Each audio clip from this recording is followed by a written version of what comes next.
Hello and welcome to another Digital Photo Mentor live stream. The first thing I want to do is say hello to everybody that's new. If you're joining in for the first time, please let us know in the chat where you're joining from. The second thing I want to do is I always check my microphone sync because sometimes we have issues with that. So let me know if my lips are not matching the sound coming out, and I'll see what I can do to adjust it. So let's see who's here. We've got 17 people already. So find the chat on the side and let us know where you're joining in from. I just posted this on my Facebook and sent out a quick email. So hopefully you saw one of those two things and are joining in. Today we're going to be doing Lightroom versus Luminar in several different images. Different kinds of images. I thought we'd try an HDR, maybe something blue hour, a street photography, a portrait, and so on. So I want to do each of them in Lightroom and then in Luminar just to compare the workflow, the result, how hard is it, how easy is it, which tools work the best for different kinds of images, and so on. Rob, I'm not seeing any comments come in. Can you please add a comment? Something is not functioning. There we go. Out of sync. Sync is an issue related. Let's see. No, sound is good. You have a little delay on your video. I can change it. Rob, tell me if it is better or worse now, because it looks better on my screen, but it might be worse. I went the opposite way. Vivian from St. Louis, Salt Lake City. Steve, welcome. Bob is in New York. Danny, luxury cruise vacations. Ooh, that sounds nice. In New Jersey. Welcome, everyone. How's the sync now? Worse. Okay. All right. I'm going to go back. I'm going to be a small head in the corner anyway, so it might not be an issue. Let me change my screen here and see if that helps. So now I'm just tiny in the screen anyways. So these are some of the images. Dawn said it was worse as well. St. Lucia, Florida. St. Lucie. Georgette from Virginia. Welcome, Georgette. Nice to see you. We got a few community members here as well, which is great. Vivian and Georgette. And let's see who else is here. Okay, so in the chat, while I'm getting started here, you're going to be voting for which images you want me to edit today. Rob says I'm synced up. Yeah, it takes a minute for it to complete. Okay, so you guys are going to vote for which images you want me to do, and I'll tell you how to do that in a minute. So I've got a couple of HDR sets, actually 3, and I'm going to do one first as sort of a really simple, basic one, and then I'm going to do another set that you guys will vote on, okay? So the first thing I want to hear from you in the chat is, are you using Lightroom Classic or Luminar, or both? So in the chat, write one or the other, or write the word both if you're using both.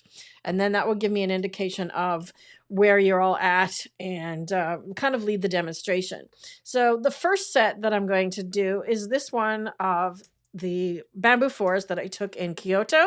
So I did bracketed images, and you can see my exposure here. So I bracket using the shutter speed only, right? So you can see this one was 8 seconds, 2 seconds, and half a second.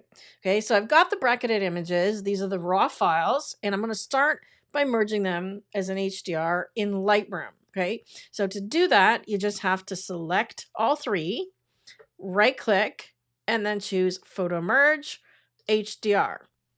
Then this dialog box pops up and it's thinking about it. While it's doing that, I'm just going to take a look at the chat.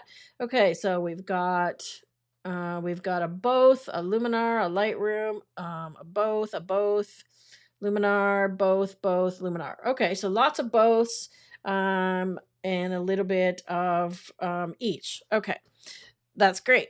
Okay, so now I have some options in this box here. So the Lightroom HDR merge window is pretty simple and straightforward.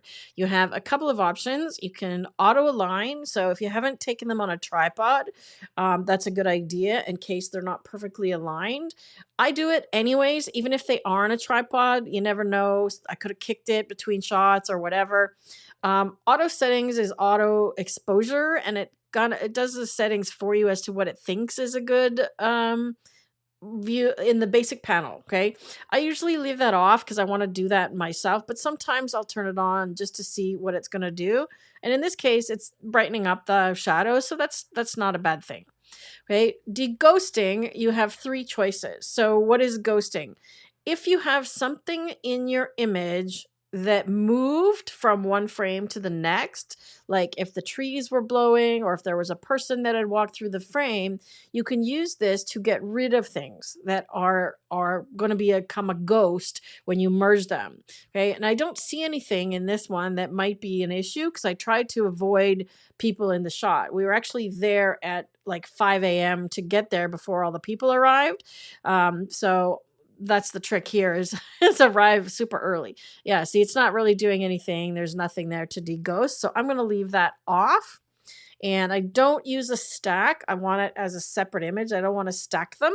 So I'm just going to merge it. And then I'll have a new DNG file that is the HDR version. And Lightroom just adds a little extension onto the file name so that it says -HDR. So you know that is the merged one. And you'll also notice something else. I've got yellow labels on these ones. That's something you can do in Lightroom with the color labels. And I just do that to indicate for me that these are bracketed sets of some sort. And then the HDR one I label in red, okay, like this one up here. So this one is a set that I've already merged and done in Lightroom. And this one with the boats as well. So I'm going to show you that, and we can edit that from the start in Lightroom. But I've just saved the process, saving the time of doing the merge, because as you can see, it takes a little while by pre-merging them ahead of time, right? So still merging. Let's see. Any other questions? Let's see. Luminar, both.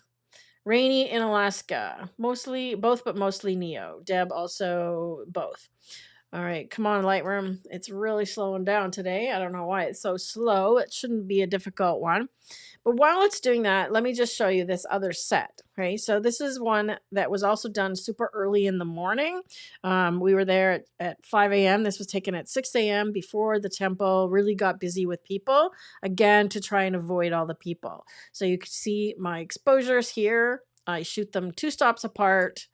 And I took 3. I probably could have taken another one here.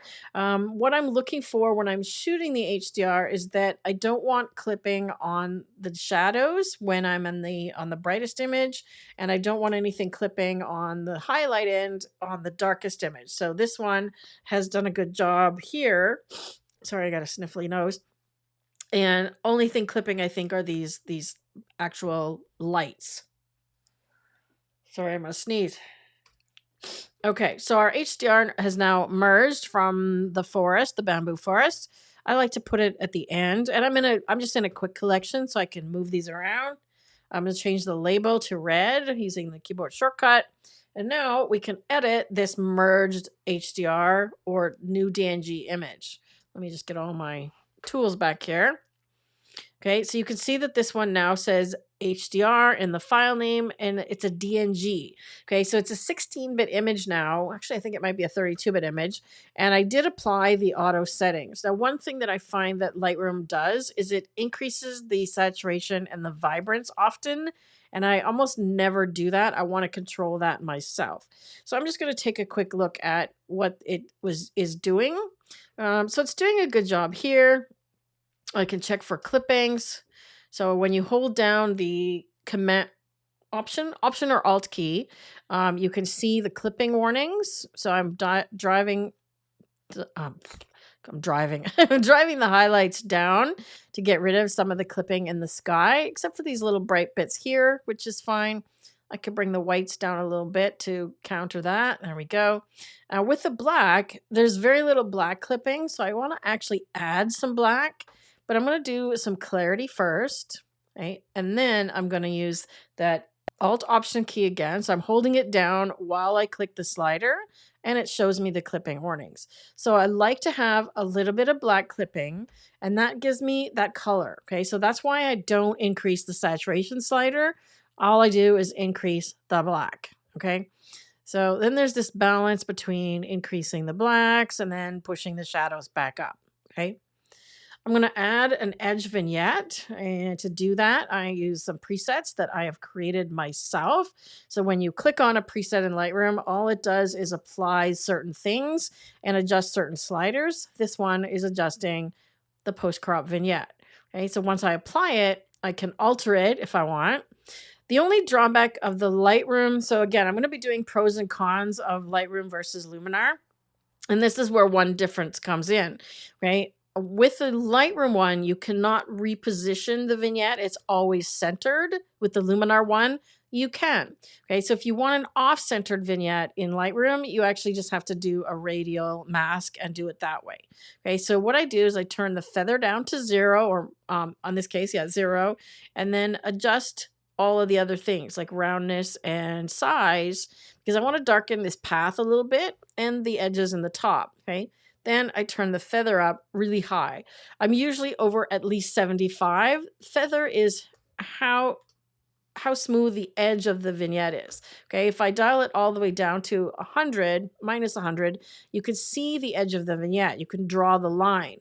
Okay, if I increase the feather, see how the line gets faded out? So it's that gradual fade from dark to light. That's what feather is. Okay, we don't want a vignette that dark, obviously. There we go. Okay, and this bottom slider here allows you to control the edges. So when you have the highlight slider down, it keeps the vignette on everything. So it's darkening even the highlights. When you bring this slider up, see how it's bringing those highlights back to brightness again. So it just looks a little bit more realistic. So it's darkening only the dark things. Okay, you can see what the vignette is doing. Back it off just a little bit. Now I might crop this image and also make sure that it's straight, because I want to make sure that the bamboo is fairly straight. So I'm going to use the crop tool. I use a lot of keyboard shortcuts. So in Lightroom, we have a keyboard shortcut free PDF if you'd like to download that for Lightroom. Rob, can you please share a link to this one, our Lightroom download, please? What are you saying? 7700 by 5100. I'm going in and out of sync. 7100 by 5100. Is that my image size? Okay, so Lightroom keyboard shortcuts, please, Rob. So I'm going to use auto crop here, and it thinks that it should be like that. I'm not convinced. So I use auto first, and then I'm just going to use, I kind of want to use one of these bamboos. I can use the ruler, but I don't know if any of them are straight, to be honest, because it looks like this one is leaning a little bit. So I'm just going to eyeball it. I think they might be actually fairly straight. If anything, it might need to go a little bit this way. Let's try that. I go by feel sometimes. On stuff like this, the bamboo leans, so there's lots that aren't straight. Okay, so you kind of have to go by feel. Okay, so here's the before and after. Right now, if I want to do anything else in terms of giving it a bit of a glow or darkening certain bits, let's say I want to darken the path a little bit, I need to get into masking. So the new landscape masking tools in Lightroom are actually really good. So if you go to the landscape option, you can get artificial ground, which you can see grabs the path, natural ground, which kind of is looking for rocks and things. Apparently it thinks there's water, and then of course vegetation, but it's found that path really nicely. So I can go path and then just darken it. Okay. Because I want the eye to be led from the corner in. So I don't want the edges of my image dark. I want you to feel like you're being led down into that bamboo forest path. Okay. All right. So how are we doing? That looks pretty good. Now, I honestly don't know what else I would do here in Lightroom. I could do some color grading. I feel like the shadows are a little bit oddly colored, so I could try and play with the shadows and maybe even add some blue or green into the shadows. Cool the shadows down, and then maybe what I'll do is add some yellow green into the highlights. So that, see how that really brings the forest out? Look at that. I could also darken it or brighten the highlights. Okay, so I'm going to leave them the way they are, but adding that yellow green, let me zoom in a little bit so you can see it. Okay, watch the forest here when I do this. See how it's intensifying? Okay, so that's only affecting the highlights. Right? I could do the same. I'm just going to make note of the hue is 68. I could do the same in the midtones and give it a similar color. See, midtones, it's getting too much, I think. So if anything, I might go a little more. This is where I want to back out. So I zoom in and out a lot because I want to see the overall image sometimes, and I want to see the details sometimes. Yeah, so I'm not crazy about the midtones being green. What if I make them more orange? So let's see where the midtones are. See, that's picking up more of this side brush. Okay, so if I do a before and after on this one, it looks kind of subtle, but if I zoom in, yeah, it is subtle. Okay, you can see a little bit of color change. So I could take it maybe a little bit farther, but I kind of tend to keep my edits like this, subtle. Okay, if you're seeing there, you can see a bit more of the change before and after. So just give it a bit more of that green glow, right? However, if I want a glow, it's really hard to do in Lightroom. It doesn't really have a tool to create like a, for the lack of a better word, mystical glow, which is the name of a tool in Luminar. Okay, I could play with some other colors and things. We could also play with which camera profile. I didn't change my camera profile before I started, so I could change it to one of the Fuji ones. If I want more intense color, of course, I can go vivid, and it's a little bit over the top. But I usually tend to use, I shoot Fuji. I usually tend to use either Astia or Provia. So in this case, Astia does a nice job.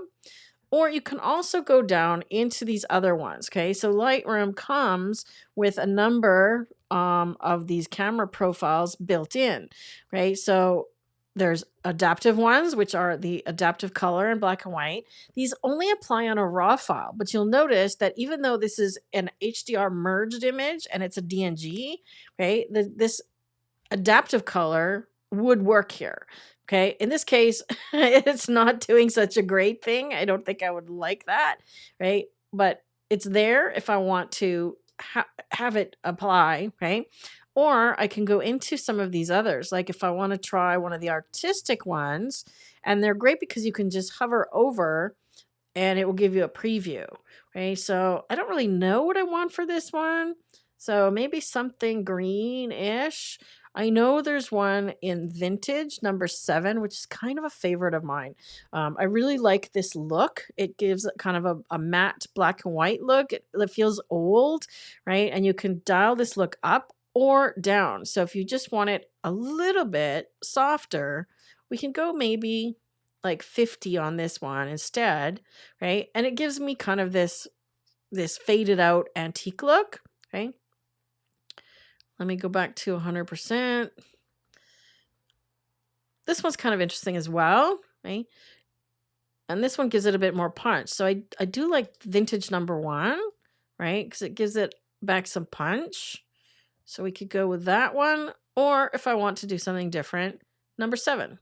Okay, so I'm going to go with vintage number 1. So now we've got the before and after, okay? No, I'm going to change my mind. I don't like vintage. I'm going to go back to my camera profile. There we go. Astia. Okay, so now that's my Lightroom edit. Let's do the same edit in Luminar, okay? So I'm going to take the 3 images again. Before I leave here, is there any questions about the Lightroom HDR merge module? Sorry, Georgette. I do talk fast. Yes, as soon as the live stream is over, the video is available to watch again. And then you can slow me down. You can watch me at 75%. Prague, welcome. Welcome from Europe. Excellent. All right. Well, it must be late over there in Prague. What time is it where you are? and Barry's using on one photo raw. Um, I'm not a huge fan. Well, in fact, I'm not a fan of that one. So I don't use that one and I don't demonstrate it. But you can use a lot of the principles from it has some characteristics of Lightroom and some of Luminar. So you can use what applies to you in on one. Okay, so now we're going to take the same 3 images over to Luminar to do HDR, right? I can take them from here, or I can just open them up directly into the standalone. But if you use Lightroom as your base, like a lot of you indicated that you use both Lightroom and Luminar, the way to do that is different than what you would if you're taking a single image, okay? If you're taking a single image, you would go edit in and choose Luminar Neo if you want to go direct, or you would choose open as a smart object in Photoshop if you want to use the intermediate step of Photoshop. And I have a video that demonstrates the Lightroom Photoshop Luminar Neo workflow. Rob, can you please share a link to that video?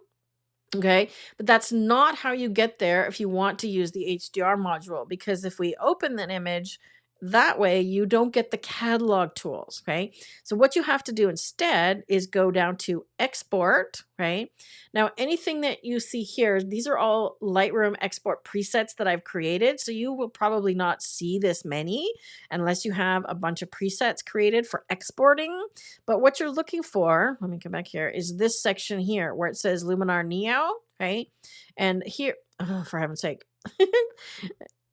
Luminar Neo, you can edit a copy with Lightroom adjustments, focus stack, HDR merge, aha, open source files, which would take the raw files, or stitch a panorama or do upscale. So in this case, of course, we want HDR merge.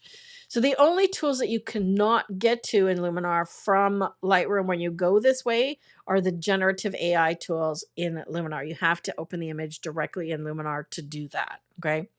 All right, so let's go HDR merge in Luminar. Now you can see it's going to open Luminar and take me directly to the HDR merge module, as you see here. Now it knows that my images are bracketed. Okay, that's good. I can check my settings here. Okay, so we have the same options that we had in Lightroom. Auto alignment.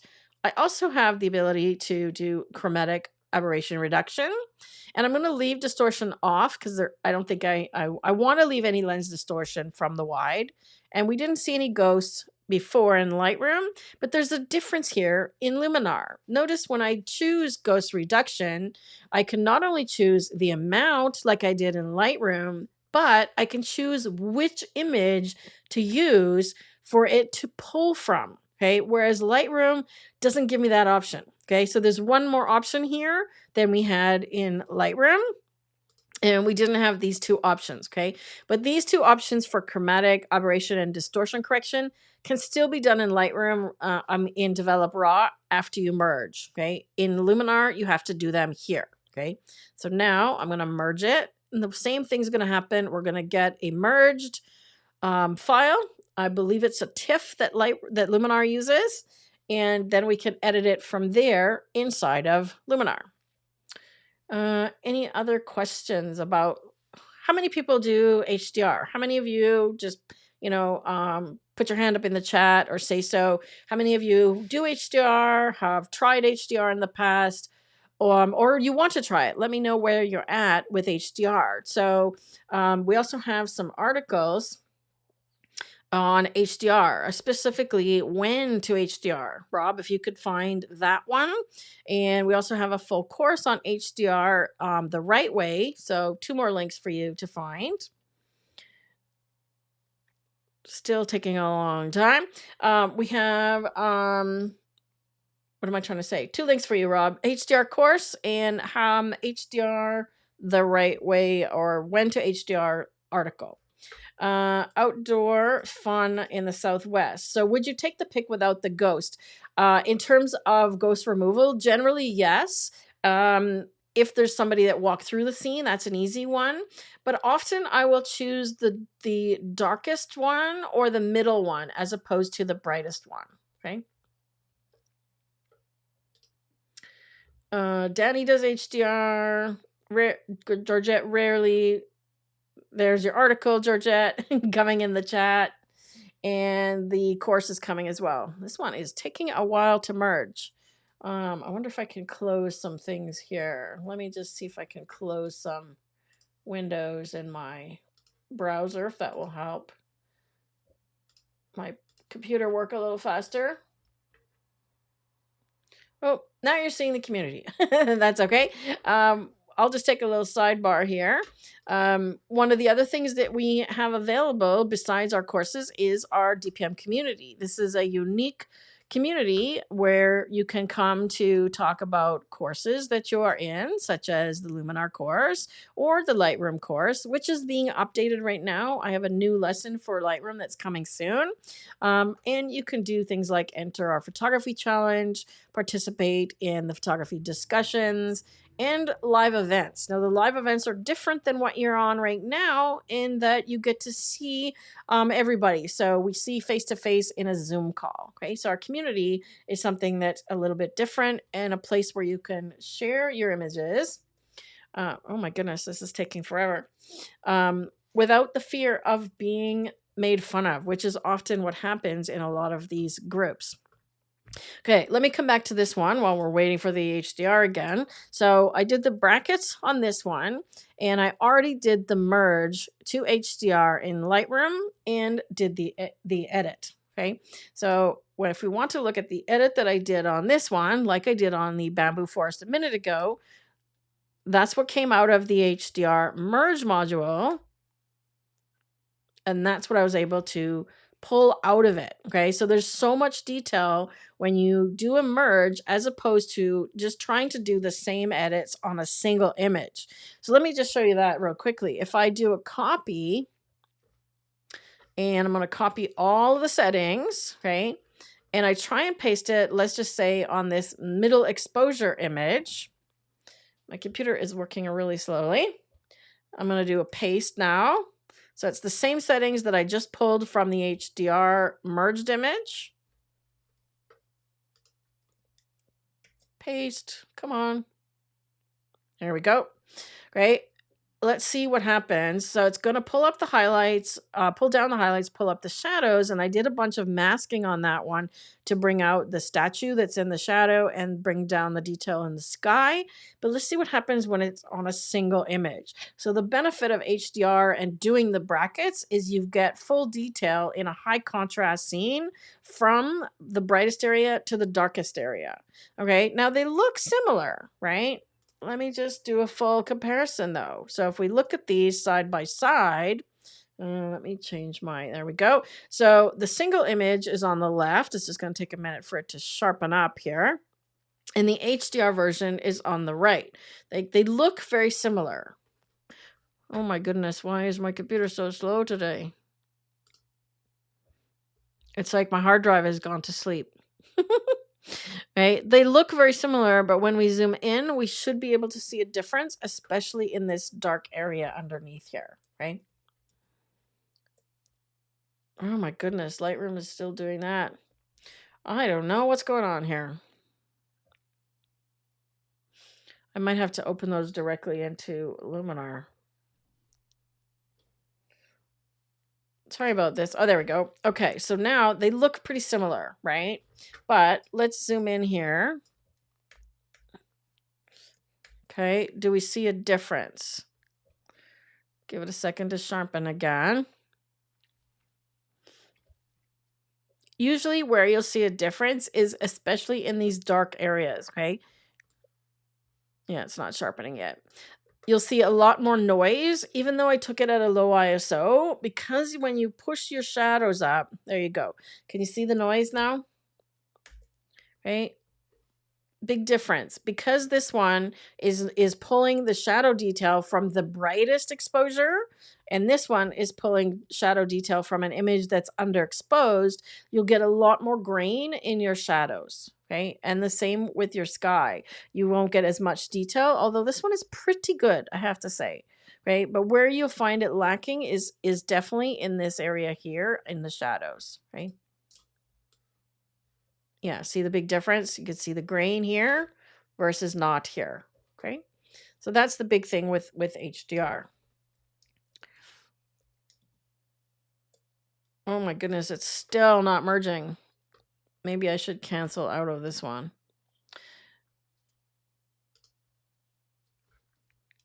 Okay, I've canceled out of this one just for a moment, and I'm gonna see if I can just take these directly into Luminar. Okay, so it's Japan 420, 422. Okay, so I'm gonna open up Luminar directly because I really want to merge these in here.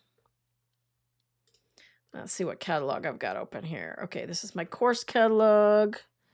I have 2 catalogs in Luminar. One is for when I am teaching, which is this one. It's my course catalog. And then I have another one, which is my personal one. So I have a lot more images in my personal catalog. Oh, we can see there's an update for Luminar, which is available today. Now, did I add any Japan images? Not yet. I'm slightly afraid to add the whole folder because I'm going to take a while to do that. But I know that they're in here.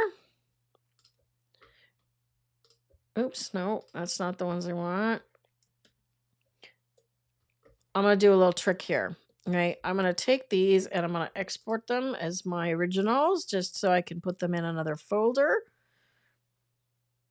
So if you want to do that, you can actually do that. I'm going to export to the hard drive and I'm not going to put them in the same folder. And I want image format. Yes, original. Okay, so I need to say where I'm going to put them and I need to choose the folder. Okay.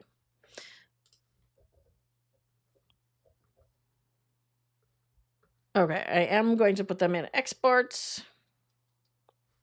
Actually, I'll put them down here. There we go. Okay, so now I should be able to just add this folder into Luminar. I apologize for my computer is taking up a lot of resources. Unfortunately, when you have a lot of things running like I do, because my computer is trying to process a video as well, it takes up a lot more resources. All right, let's try this again. So if you're in Luminar directly, this is how you get to the HDR merge module, right? So you drop them in here. We've got the same options, and I'm going to leave everything off except chromatic aberration and, like I said, leave ghosting off. Okay, so I'm going to merge these and see if it goes a little faster this time than doing that from Lightroom. And while it's doing that, I'll work on the next set. Okay, this is the one that you guys are going to get to vote on, right? Because I want to do a people picture and a street photo picture. So I've got 3 different people photos and 3 different ones that are street-ish kind of photos that would be good for grunging up, okay? Yes, there are catalog features in Luminar, Georgette. This is again where a comparison comes in. Luminar has a less robust catalog system than Lightroom. I have over 273,000 images in my Lightroom catalog, and if I put that many into Luminar, I would bog it down. They don't recommend more than about 10 to 20,000. So there are catalog features in Luminar, but not as robust. You can do things like number ratings and flags, but there's no color flags in Luminar. You can't edit metadata in Luminar. You can in Lightroom. So there are some differences, like you can't add keywords and so on in Luminar. So let me just show you this one here. So this is the before portrait on this one, and this is what I've edited it to be using Lightroom and Luminar. Okay, so keep that in mind. And this one shows, oops, we don't want to show her face that close up. This one shows a really nice job of what it's doing, smoothing the skin. Okay, she's got a fair bit of makeup on, and you can see lots of pores, and then minimizing that in the edited version. Okay, so what I want you to vote on is which of these images would you like me to edit? Okay, so indicate in the chat. Just say top left, top right, or bottom, right? They all have some things that could be done in terms of how can we edit a portrait. Some skin smoothing can be done. on all of them. The one on the bottom has, of course, studio type of lighting versus the two up top that are natural outdoor lighting. The one on the top right is a bit flatter. So, what can we do to kind of fix that? And there's skin issues, eye brightening things can be done in all of them. Okay, so which one would you like to see edited there? Top left or top right or bottom? And I will do that one next. Dawn says bottom.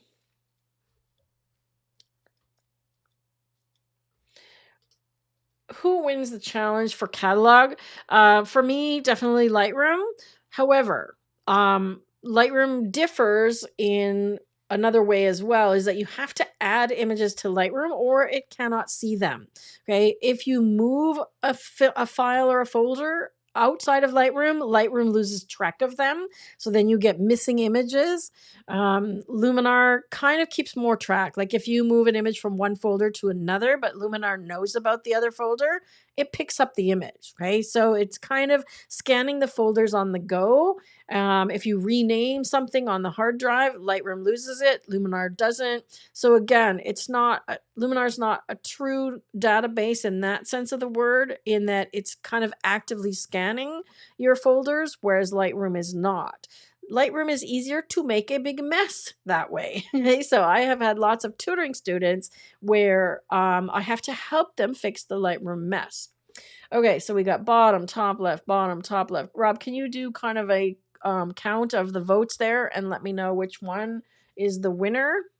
That's still HDR merging. Wow. We're going to have to come back to that one. Okay, so which one is our winner here? Bottom would be more interesting. Okay, so I've got 1, 2, 3, 4 bottoms. 4 bottoms, 1, 2, 3 top left, and a couple of top right. So it looks like bottom is winning. Okay. It's definitely the most extreme edit, so I think you'll get the most value out of this one. And the edits that you can do on a portrait are more limited in Lightroom than they are in Luminar. Now, I had this in mind to be, this was from a studio shoot that I did, and I wanted them to all be super high contrast black and white. So that's my end game. Okay. So my goal is to end up with some high contrast black and white. Okay, so I'm not going to worry so much about color because I'm immediately going to convert it to black and white and do my edits that way. Okay, because it's a raw file, I can use the adaptive black and white, not adaptive color, inside of Lightroom. That's a new adaptive profile. I want to see what it's going to do. I wonder if it's going to try and combat my contrasty image because I want contrast. That's actually not bad. It's not bad. See, it pulled down some detail on her skin, so there's nothing clipping. And I'm just going to do a little bit more black and a little bit more shadows. So that's not bad. That's actually not bad. Okay, so we've got the high contrast. Remember to use these as well if you want to adjust your tones. Okay, so remember that skin tone is orange. So the image that's underneath is the color image. Okay, so when you sorry, so give me a second here. When you shoot black and white on your camera, but you're shooting raw, the color information is still there, so you can do a conversion in your software this way. Okay, so when you convert using Photoshop or Lightroom or Luminar, you have still the color information underneath. Okay, now I think my background might have a bit of blue in it, a little bit. So I'm toning down that background a little bit. If I want to darken her lips, I'm going to do that a different way though. Don't like that. There we go. That's a little better. We're darkening the lips. Okay, so it's just kind of adjusting the tones a little bit. Yellow is her hair. So if I want to enhance the highlights, be careful of clipping. Okay. I use the clipping warnings all the time. Notice these things come on. That's my shortcut on the keyboard is J. Okay, so now I've kind of done some basic edits to go from start to finish. I'm going to add a vignette and I might crop this one a little bit as well. So I'm going to start with the crop. I find she's tilted a little too much, so I'm going to just come in a little bit and let's go a little tighter. Something like that. Let's see how that works. Right, now I'm going to use a strong edge vignette. This is another one of my presets again. I think I've tilted too much.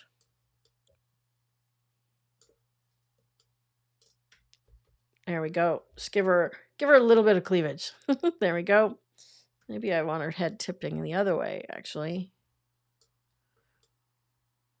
That's kind of nice too. Okay, so there is my crop. Or we could go square. See, I'm still debating. I like to do the crop fairly early in the edit because it may affect what I have to edit, right? If there's something that I have to remove, but I end up cropping it out, I don't want to spend time doing that. So I do my crop fairly early in the process, right? The next thing I'm going to do is to apply another preset. Okay, so these are ones again that I have made. There's also presets that Lightroom comes with, right? So including some adaptive portrait ones. So these are ones that will do things like smooth hair, texture hair, smooth the face, skin, and so on. I've put my own together with a combination of those things. So I have one, where's my favorites here, called Portrait Retouch Glamour. Okay, so I'm going to click on it and then I'm going to show you what it's doing. Okay, it analyzes the image and applied several masks. Okay, so there are the masks, and I did all of these and then saved it as a preset. Okay, so each one I did using the people masking selection, selecting hair, face and body, eye, eyebrow, and so on. Okay, on this one, it's adding texture to the hair, but I think I actually want to remove the texture. So I'm going to go the opposite way, make it a little bit smoother, right? And I think I've gone too far with the face brightening on this one because she looks like she's lost some detail. So I'm just going to scale that back a little bit. And I've actually increased the shadows here. Okay, so see that, how I'm darkening the shadows? Because I wanted that really dramatic black and white sort of Hollywood style glamour image for this one. Okay, I want to keep the shadows dark. So don't be afraid of shadows because it helps to slim the face. Okay, so you can see what it's done on the skin. It's dialing down the texture and the clarity. And if we zoom in, right, let me just do a before and after on this tool. You can see that it's doing a fairly nice job here. Okay, but the one thing that Lightroom doesn't do, and again, this is where Luminar wins, it doesn't affect eye color, or you can do eye brightness to some degree, right? Like it's brightening her eyes, but I can't deal with the large pupil, and I can't deal with skin defects. I would have to clone things out manually. Okay, so indeed, let's go do that. One of the things that just got added to Lightroom was these new distraction removals, and they included reflections and people, like people in the background, but they didn't do blemishes. They didn't do eyeglass reflections. I tried the reflections tool on eyeglasses and it didn't work. And they didn't do dust spots or power lines. Okay, so all of those, with the exception of the glasses, are things that Luminar can remove with a click, basically. Okay, so I'm going to have to use the regular remove tool, and I'm just going to have it set to the basic tool. And I want to remove this spot here on her chin. Okay, so I'm just going to paint over it. And it should use the basic remove tool. Where are we? Where's my spot? Wow, everything is super slow here. I wonder if Luminar is merged. Still isn't merged. I got an issue with my computer today. Okay, so now it's used the regular remove tool, but if you pull down this option here, you'll get healing and cloning and generative remove if you need to rebuild something. Okay, so it's done a good job. Then I'm going to remove this little scratch or whatever it is here on her chin.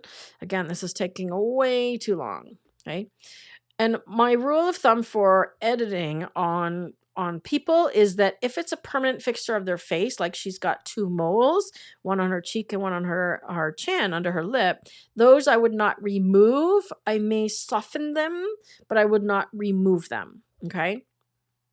So I'm at 100% and it's removing. So let me just do this one to show you the difference. So if I click this to remove it, it's going to do it at 100%, but I can just dial it down. Okay. So if I dial it down to about 50%, okay, all it does is it softens without removing. Maybe I'll even go lower. Okay. So it's removing the highlight and the shadow and making it less obvious, less sort of 3-dimensional, less standout without removing it. So that's the general rule of thumb that I use on permanent things. Okay. That includes wrinkles. Okay, now if she's doing a glamour portrait and she wants to look like a glamour model, then I may go a little bit farther with some of these things. But for the most part, I wouldn't remove anything that's permanent. Okay, circles under the eyes are not permanent. Okay, so depending on how much sleep a person got the night before. Okay, so I'm going to paint over that, and then when it comes up, I'm going to change the opacity on this one to a higher amount, right? So again, I probably don't remove them. I don't remove eye bags altogether because it makes the person's face look completely different.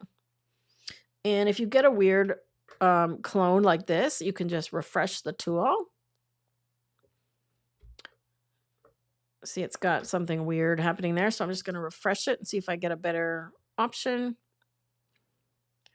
Come on.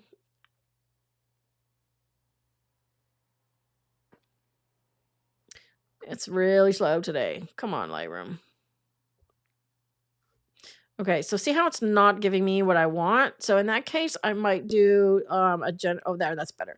So there's still a little bit of a dark circle under her eye, but maybe I missed that part. So you can click the brush and come in here. Oh, it looks like I got it. I can just paint up a little higher because maybe I didn't get it. Okay. So you can alter the mask or the painted area. Right? There we go. Now on this side, I'm going to do the same thing. I'm going to paint over the whole area in here. Okay. I don't want to get her eyelashes though. And I'm going to lower the opacity even more. Okay. And it's done a weird thing, obviously. So I might have to use some other option. Let's see if that's a little better. Let's see a before and after on this one.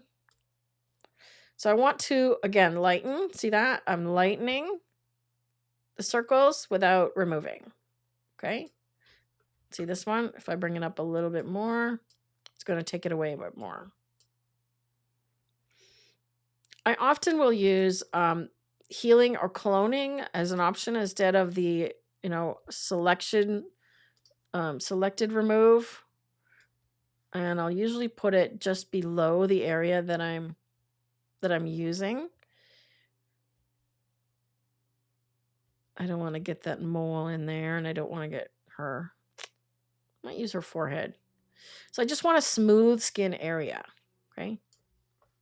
Like that.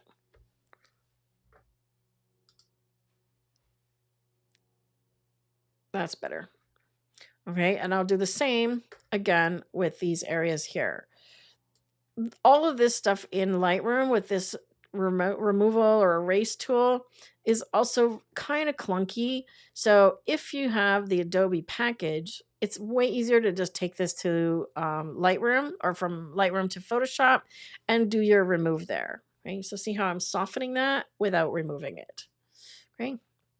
And she's got like a little bit of some marks here. Again, softening, not necessarily removing. Right? You can always change the opacity if you want them a little bit more removed. Right? This is what's called non-destructive editing.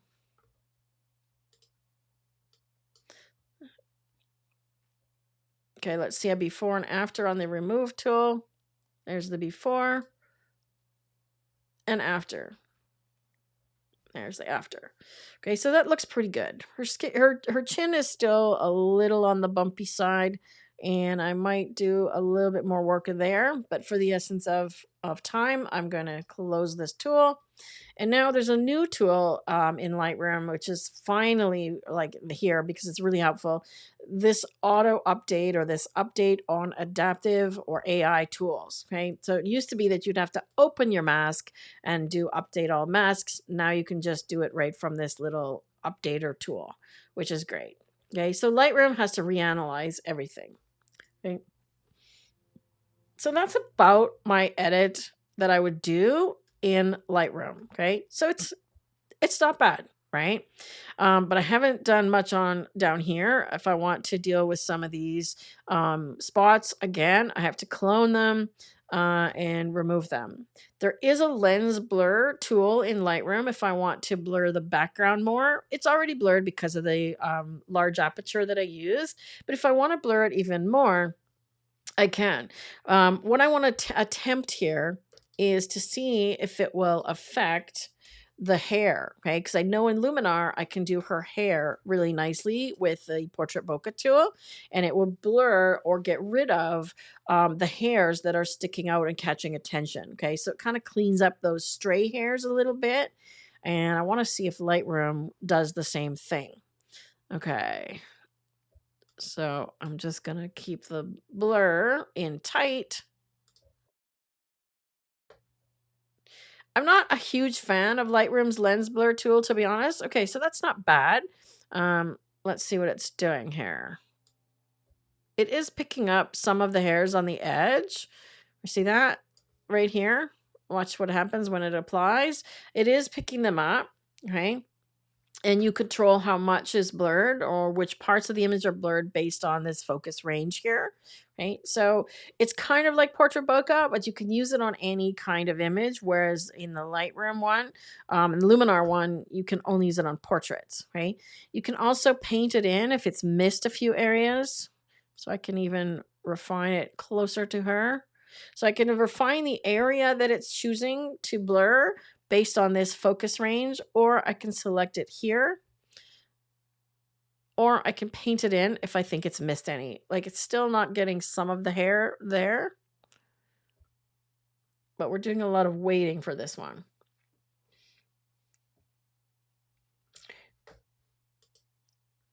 Don't you get 3 choices when you remove? When you use the generative remove, you do. But when you just use the content aware remove, so that's all I'm using. It's not the AI one. You have to just do refresh to get a new one. So you don't get 3 versions on that one. What is the new update for Lightroom? I actually did a video on that on YouTube the other day. So maybe give a watch of that one because you might have missed a couple things. We're on update 14 or something like that, 14.2. Rob, can you please share a link to the latest Lightroom update? And what I did was I covered all the updates that came out this year. So if you've missed anything, it's in that video. Okay, now I need to update again. Okay, so updating the adaptive profile and the AI masking. Okay, so let's do this one in Luminar. So there's our finished before and after. Give it a second. There's the before and after. Okay, if we want to see them side by side, I can just make a virtual copy. Of course, it puts her down up here. Let's move her down here.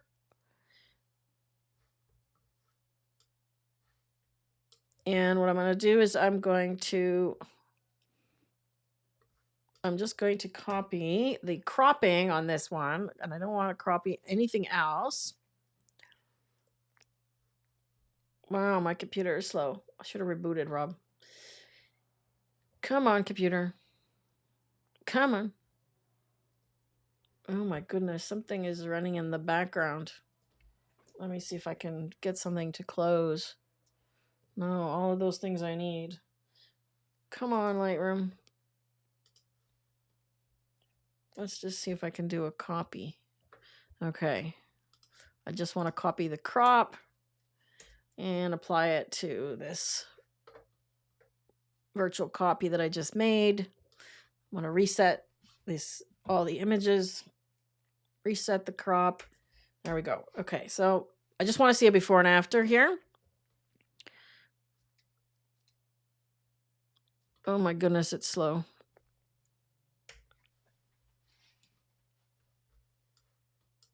Okay, so then we should be able to see a before and after as soon as it comes into focus. And we have an HDR over there. Okay, so hooray! Oh my goodness. That took a while, didn't it? Come on, let's focus up. Yeah, we might have to look at that because there's something going on the load of my computer right now because Lightroom is just bogging everything down. So for those of you that say Luminar takes forever and it slows down your computer, you can see what's happening here with Lightroom. And I've had this issue with Lightroom for a while, so it could have been the latest update that did this in. There we go. Okay, so there's a before and after Lightroom edit. Okay, now let's take the same image and do it in Luminar.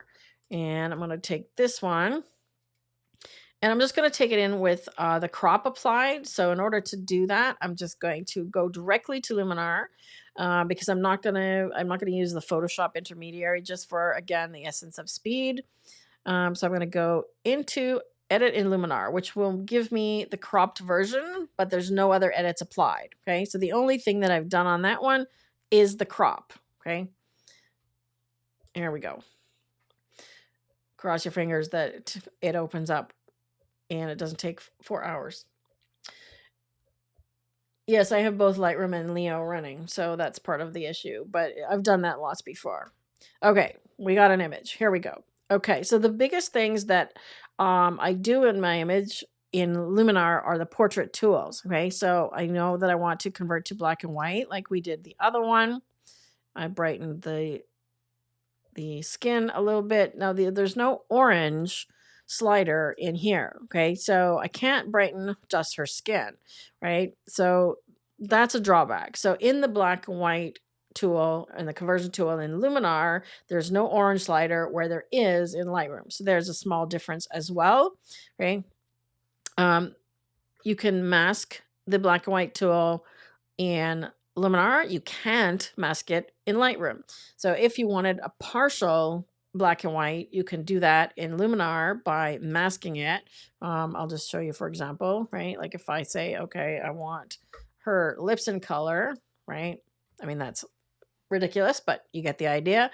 That's much harder to do in Lightroom. You'd have to mask it, but you can't do it with the black and white tool, okay? Then you have to use desaturate, which is not as good, okay? Or you have to go take it to Photoshop and do layers and all that other stuff. So if you want a partial black and white, Luminar is the way to go, okay? Are you starting to see that there's pros and cons of each, which is kind of what I wanted to point out, okay? And I want to just get right down to the portrait tools here because the exposure and the overall image here is good. I'm going to jump right down into the portrait tools because these are the main ones I want to use on this image, okay? So the first thing I want to do is skin. And we'll zoom in a little bit so we can see her face. There we go. So I like the skin smoothing in Luminar because even if you take it to 100%, it still has pores, right? See that? I'm not completely getting rid of all of her pores, right? It's smoothing, but not making her into a plastic doll. So I like that, right? Shine removal takes away if you've got like a highlight on the nose or the forehead, which she doesn't have here. Now I want to see what happens with skin defects removal. Okay, if it removes her moles, okay, I don't want that. It lightened it. See that? It's actually done a decent job of kind of lightening it, and it's done a good job on her chin, like I said before. So we still may have to do a bit of erase or cloning on things like wrinkles, right? If you want to take it another level, you can actually use a Skylum's Aperty. So if you are a portrait photographer, you can take it into Aperty, and there is a wrinkle smoother, okay? So I could do the same thing here using the cloning tool in Luminar. Again, in the essence of speed, I'm just going to leave that because I'm going to come back to that in a minute. Okay, so we've got our skin smoothed. Right now, if it's not enough, we can apply it a second time. So if I want more skin smoothing in certain areas, I can just do it again. Right? See how that's affecting her again? Right? So I can take it to the next level. And let's say I only want that applying on this part, right? So I don't want to do that on the part that's light. I only want to do that on this side of her face. Okay. So you can apply tools more than once here. Okay.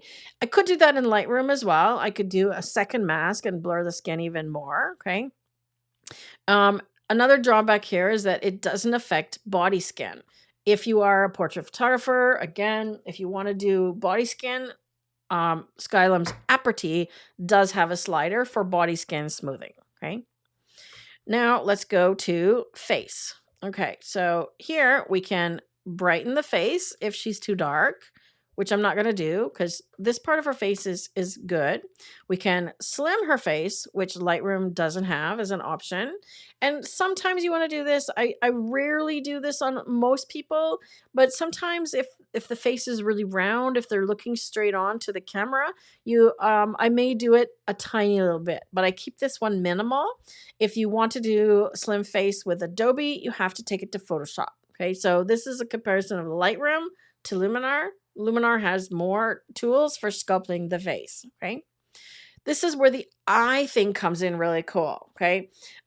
With the eyes, I can actually choose a different color. So if I choose gray, for example, to keep it in with the black and white theme, look what happens. Okay. It's solving this issue with these giant pupils that she's got.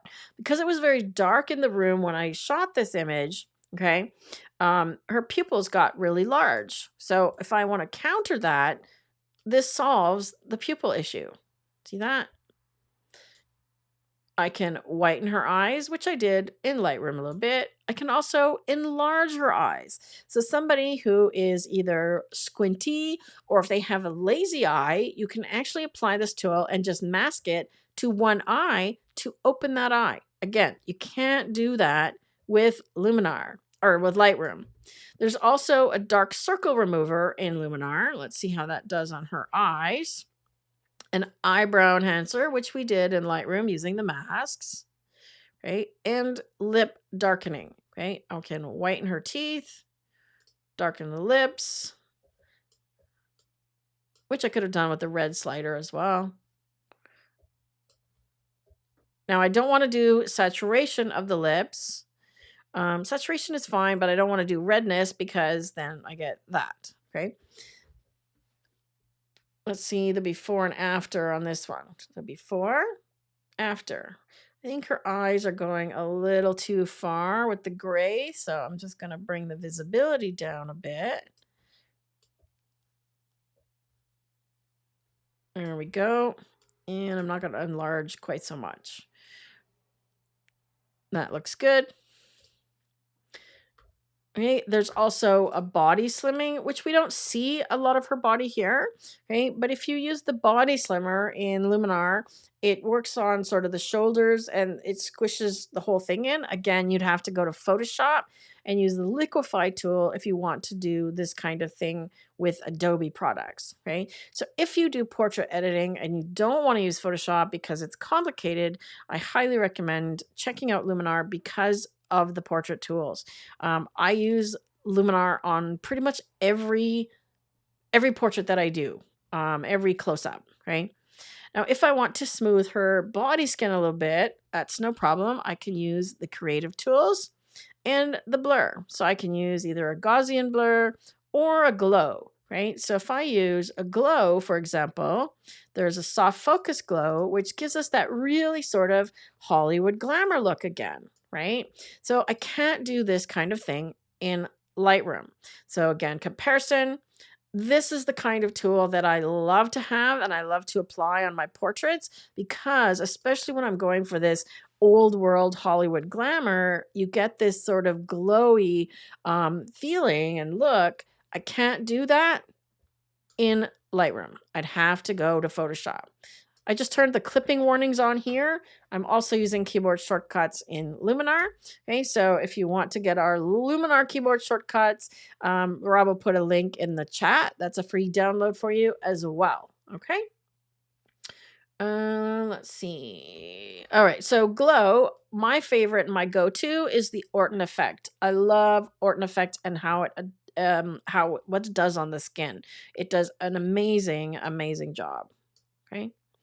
And I'm going to apply that before I do any sort of skin smoothing or anything elsewhere, as well as using the erase tool if I want to erase, because it's a softer erase. Or I could apply, actually, I'm going to undo that. I'm going to apply erase first. Sometimes erase gives you chunky edges. And my tip for using the Luminar erase tool is you need to zoom in. And if you're trying to erase zoomed out, you're going to get bad results. Look at the good results I get here. Okay. So remember, I don't want to remove this from her lip, but I might want to just remove these fine lines. Okay. If I want to soften them, right. And perhaps these ones here. All right. She's kind of got, let's just see if I can even up her lips a little better. There we go. See? Just smoothing the lips out a bit. And nobody wants to see your nose hairs. I'll fix that another way. Okay, now I wouldn't do remove because that's going to go too far. I might do on this side, but I wouldn't do on the other side. Okay, I'm going to use clone on the other side. And again, same as I did lowering the strength in Lightroom, I would do the same here. Okay, so I'm going to clone from down below and just work my way up and lighten at a lower percentage. Okay. So when you're doing any kind of cloning, work your way into it. Don't do it at 100%. And especially if you just want to soften, you want a lower percentage. Okay. So I'm not removing, I'm just softening. Maybe one more go over here. Like so. Oops. See, I got a dark spot there. So I'm constantly changing the source using my finger on the Option Alt key. She's also got a hair that comes across here, so I might actually try to use the erase tool. I didn't do that in Lightroom, but I could try that in here and see if I can get rid of this hair that's coming across her eyeball. See, one click at a time. Don't be in a hurry when you're doing this kind of stuff. Okay, one click at a time. See how that worked better? Boom. All right, and I could probably get rid of the one across her mouth here as well. There we go. Nobody wants to be eating their hair, right? Okay, now I'm going to go do the Orton effect. So now I'm going to come back to glow and do Orton effect. I like it at about 30%, and I find that you always have to lower the brightness on this one. Okay, so I want the brightness to be about the same. There we go. And then I could either blur the skin on the chest a bit more or come back to the erase tool.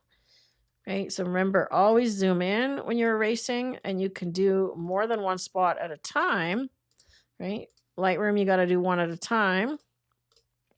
So it kind of goes faster in here, actually. Look at that. Cleaned up, super nice. Again, I would leave freckles. I would probably remove this hair. Okay, so choosing which things to remove comes down to what's, again, a permanent feature of the face, okay? Lines on the neck, again, I would probably soften. If I want to blur the body skin a bit more, I can just do a Gaussian blur and then paint it in with the mask. Once again, at a lower opacity into this area here. So if I just want a little bit less texture in her skin here, so she doesn't look like she's got goosebumps, which she did, right? Just smoothing that a little bit. Okay, so there is our finished Luminar one. Now I haven't put a vignette on here.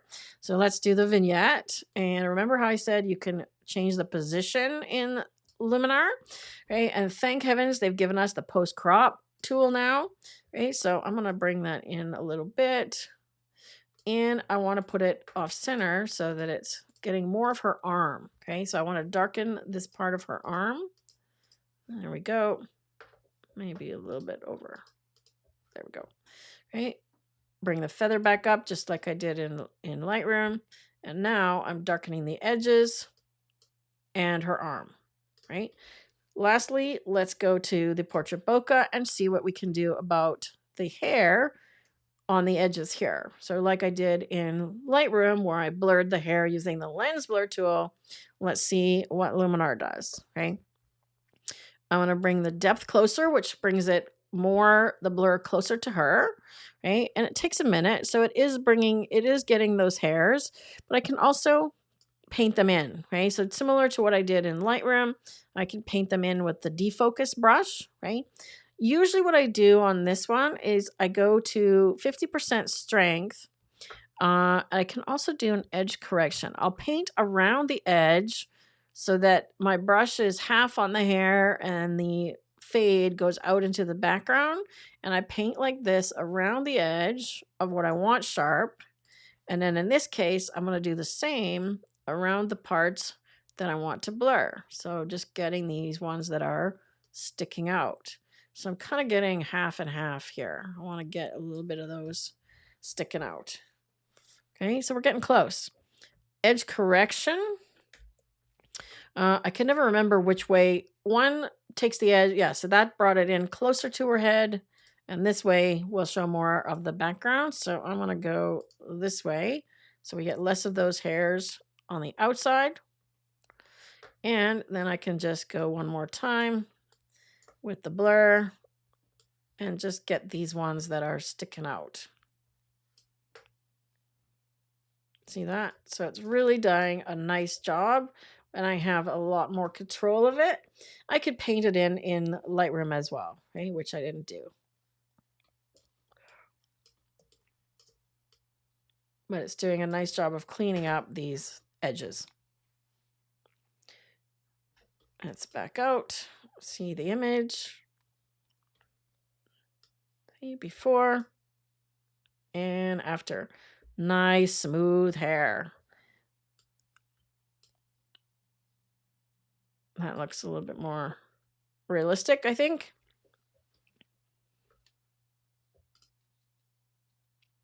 There we go. I might even go one more time over here. I'm just getting it with the edge of the brush. Can you see that?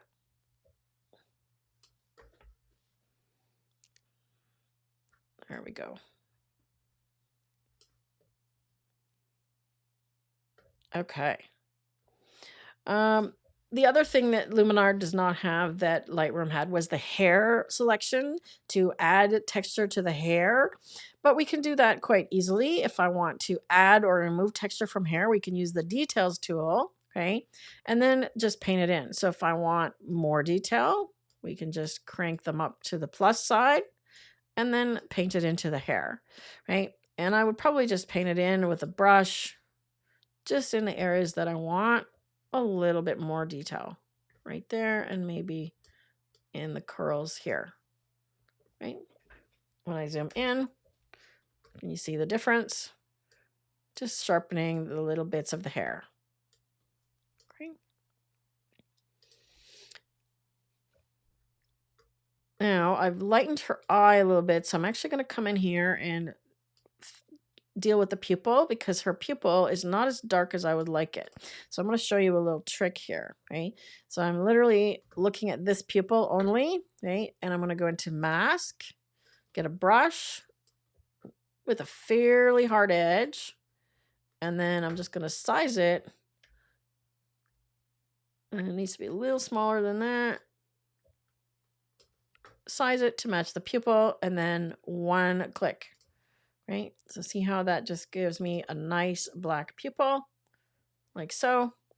And if I want to do around the edge of the eye. I can get a really small brush because when you have a nice, I'm going to do it with a lower opacity as well. When you have a nice eyeliner, which again, Aperty has, but Luminar does not. Okay, so Aperty is designed more for portrait photographers that are professional, doing professional work. It has a lot of batch tools. Okay, so this is high level editing. So I'm just darkening the edges of the eye. Okay, can you see the difference, what this is doing?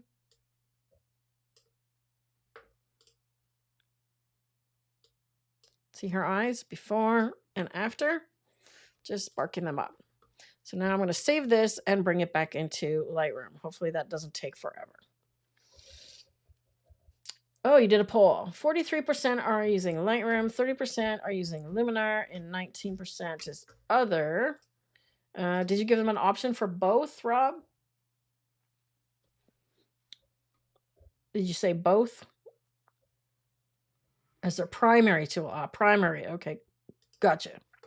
Okay, here's the girl back in Lightroom. Let's compare this one to the Lightroom only edit. Okay, so the Lightroom only edit is the one that is the RAF file, this one. And the Luminar edit is on the right.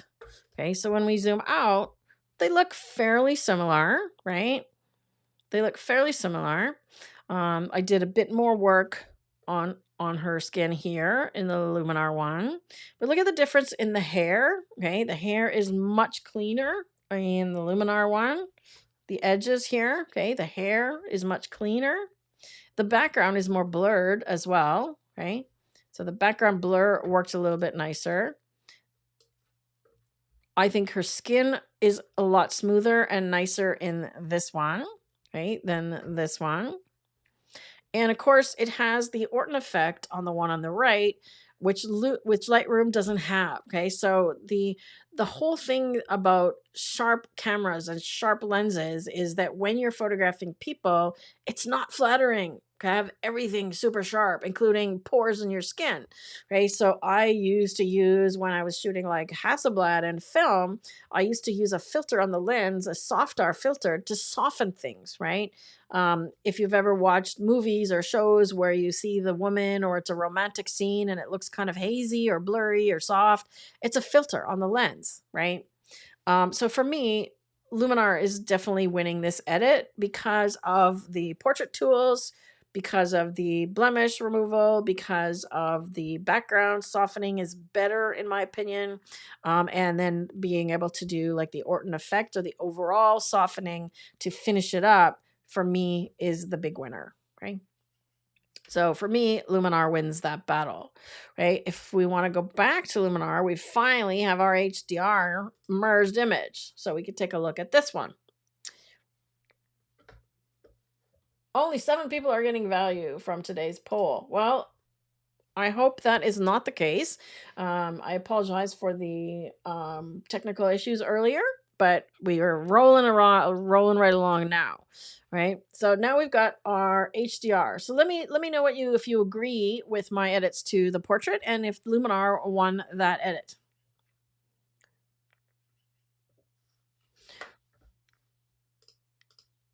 Georgette says, would negative dehaze work to soften pores? No, it doesn't. I can come back over here and let's go try that.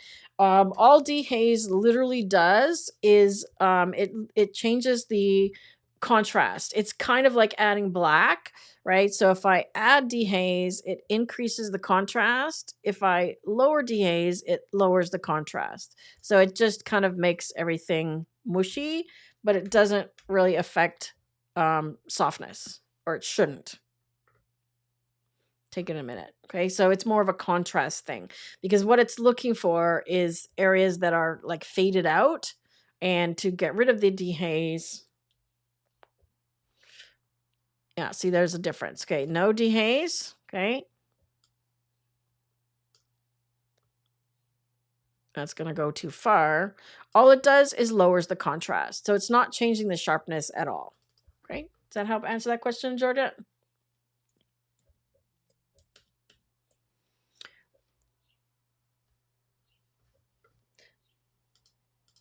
You like the Lightroom eyes better, and I could have worked a little bit with that more to fix that up, but what I should have done is changed her eye color before making it black and white, and then I would have had a better option. Yeah. Potentially. Please see the poll on the screen now. Right? If you are getting value from this, please fill in the poll. Oh, Cindy, hey. Yeah, of course. I forgot you were outdoor fun. Okay, so this is straight out of the HDR merge model, right? So remember we did this one in Lightroom already, right? So I'm gonna come in and do a quick edit on this one. Now we could go real quick and just do enhance AI and see what we get, right? So let's do the sky. Yeah, I'm not a fan of this tool, to be honest. I would rather do it myself. So I like to control the contrast here, and I want to see what's clipping. In this case, just these dark areas up here and not much else. So we've got lots of detail everywhere, but the image is feeling a little bit overall flat. So I want to add some blacks back in, right? And this is this game that I play with the dancing.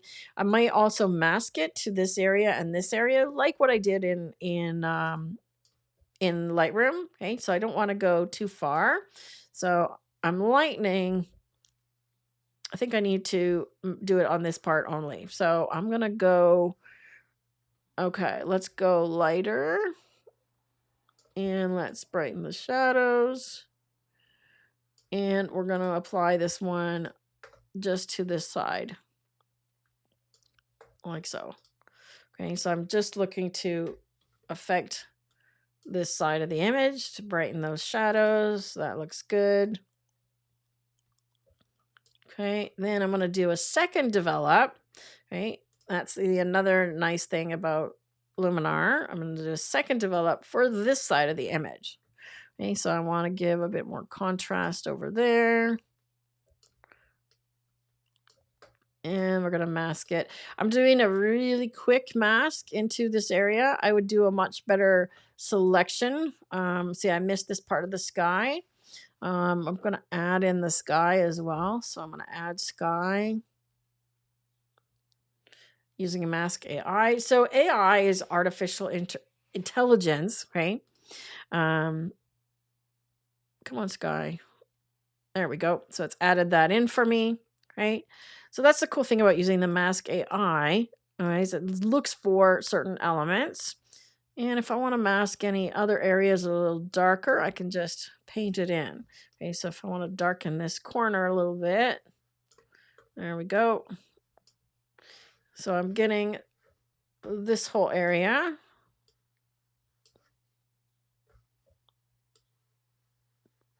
And getting it off of this one. So this develop is affecting this side. Okay. So now I have kind of two develops on the go here. One that's on the left side of the image, right? And one that's on the right side of the image.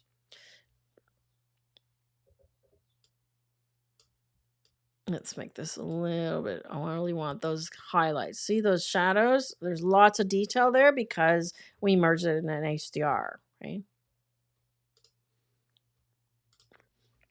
So there we are, getting there, before and after. I got too much of this area, so I'm just gonna fix that. So masking and true non-destructive edits are ones that you can come back to later and re-edit. Okay, so in this case, I'm just refining my initial mask. Okay, I don't want these bright areas picked up, for example. Okay, so I don't want this area because I'm darkening it later. And perhaps this area. And then when I apply that, now it's blended nicer. There we go. Okay, we've got a few people sort of wandering in the background. I can work on the erase tool on them.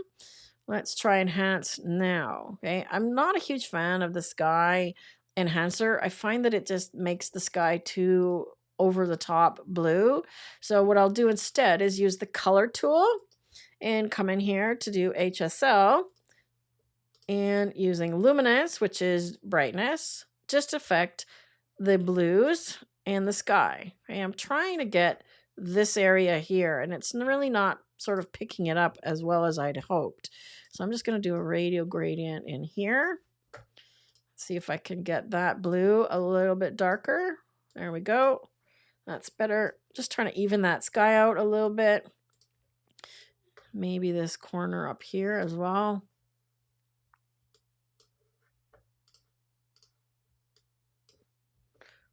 There we go. Right now, a couple of things in Luminar that Lightroom doesn't have is structure. It's kind of like clarity, but I find that's a bit smarter. It really works well on things like people, but it tends to avoid sky and architecture, right? Or sky and skin. It works really well on architecture. Now I'm going to mask it off the sky because I don't want it on the sky.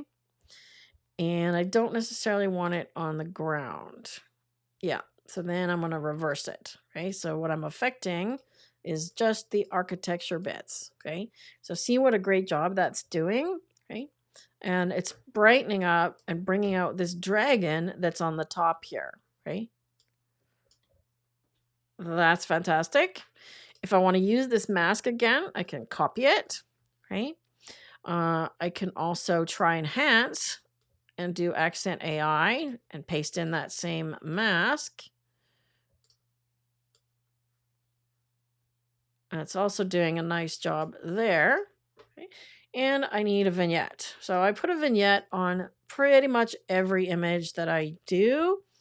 And I want to get this little corner over there. So I'm going to come in a bit, make it a little bit rounder.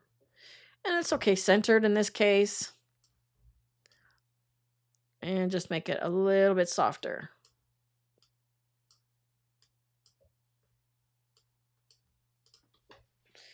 Okay, there's our before and after. Before and after. Now to compare this one to the Lightroom one, I'd have to export it and bring it back in. I'm going to do one more develop. I want to darken this bottom and this edge. Okay, so all I'm doing is darkening, and then I'm just going to paint it in where I want it. Okay, actually, I'll do a linear gradient just on the bottom like this, and then add in with the brush. So this is kind of another custom way to do a vignette because I only want it on these edges. I don't want it on the other side. So it's just darkening the bottom and that corner. So there's a before and after. Another thing that Luminar has, two other tools that Luminar has that Lightroom does not is Twilight Enhancer and another one in Creative, which is the Magic Light. So there's already some starbursts here on these lights. If I want to add to that, right, all I have to do is bring out Magic Light. Now it's picking up these things as lights. I can tell it, no, I don't want those, right? But where I do want the stars, I can add to it. So if I want a little bit more down here, I want these guys to have stars, I can add them, okay? And then I have the control over how many beams there are, rotating them, how sharp they are. Let's make them less intense, a little bit more of a glow. And so on. There we go. So now, instead of the original star beam or sunburst, because of the aperture I used, now I just have a bit more control of the bursts. I think I don't want this one either. That's a fluorescent light. There we go. Great. So now we've got Magic Light. Right? And the other one is the Twilight Enhancer, which is really great. I could also do a sky replacement if I wanted to on this one. Another thing that Lightroom cannot do. Same with sun rays. Okay, I could have added some sun rays in the merge of the bamboo forest had I ever got that managed to merge. Okay, so Twilight Enhancer is a really great one because it allows you to just pick up different colors in the sky. Right, I'm going to try this mauve one. Okay, it gives me a bit more pink in the sky. Right, I don't want my exposure down. Just let me tweak this a little bit. So there's the sky color and the dawn color. And then I could say, well, I don't want this one quite affecting my main image so much. I just want it in the sky. There's no water. The mask is okay. And let's go a little bit more pink. See, it's not picking up that corner again. So I'm getting a weird kind of like halo there. So I might do a bit of a crop on that one. I might also remove that dead tree using the erase tool, and a few other things to kind of clean it up a little bit. Right, but for the sake of speed, again, I'm not going to go too far. Okay, so yes, this is the dawn. There we go. That's what I need. I don't want the blue as bright. Okay, so see what that's doing? It's giving me just a bit more warmth in the sky. So it's a bit more. It was a sunset or a sunrise, right? It was a sunrise. So that's a nice enhancement. I would go through and do some erasing to get rid of these people, but I'm just going to do a quick crop here. Once it lets me grab the corner, just to get rid of this really bright area over here and that issue with the sky up there.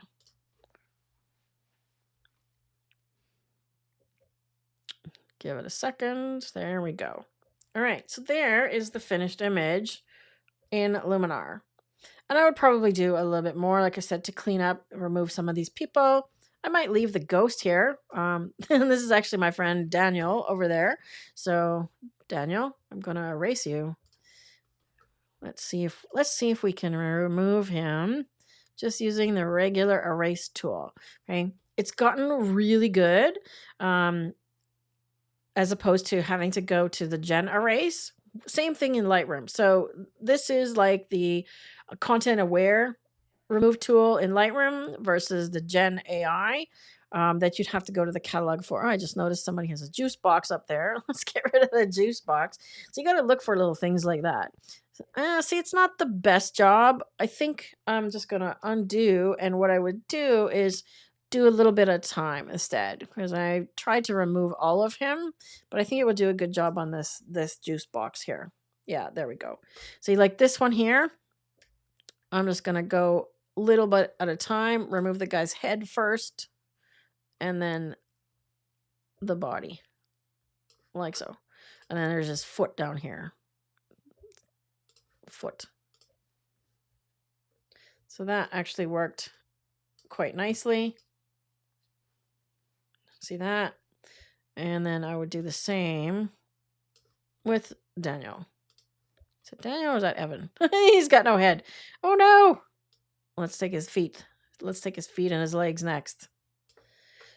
So I think it will do a better job. Oops. I don't think I got the middle part. There we go. I think it'll do a better job little by little. Let's get the backpack. There we go. Let's get the tripod leg. There's another tripod leg over here. Yeah, see, it's making a repeating pattern now, which is kind of, a flaw of a lot of erase tools. If you don't know what you're doing and you're not looking for repeat patterns, it makes a copy of something that's already there, right? And that's a true giveaway of a fact that you've erased. There we go. That's better.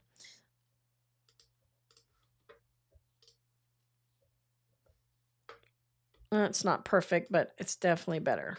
Right? I can blend this in a little better with the cloning tool, but he's definitely gone. I think that looks pretty good. Okay, so there's our before and after.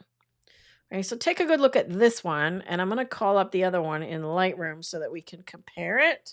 Let's come back over here. And I'll see if we can do them side by side. Okay, so here's the HDR one in Lightroom. Okay, so that's the HDR merged version in Lightroom. And I could probably do some more work in here. I could definitely do some more work in here to brighten up this. Oops, where did it go? Where'd my Lightroom go? Oh, I pressed the wrong thing. That's what. I could add another radial mask to brighten this area like I did on the other. Come on. Wow, Lightroom is very slow today. Like I did in Luminar and brighten this area. Okay. So let's brighten it.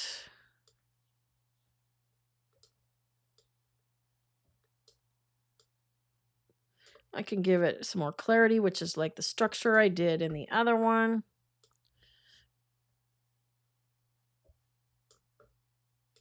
Yeah, since I did crop this one as well. So looks like I cropped it quite a bit more. Yeah, I cropped in quite a bit more. All the way into the edge on here. Let's compare. Oops. Oh, yeah. I got rid of the tree too. So I could definitely get rid of the tree as well. All right. It's a little bit different color as well. I think the other one is more magenta.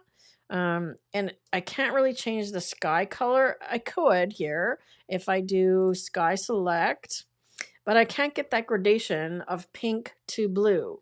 Okay, so I can give it more pink in the sky. We could kind of do that. But now the blue is getting too saturated and I'm not super fan of that as well. So let's get rid of the blue saturation again. Right, so let's compare this one. Let's see if I can get them both on the screen.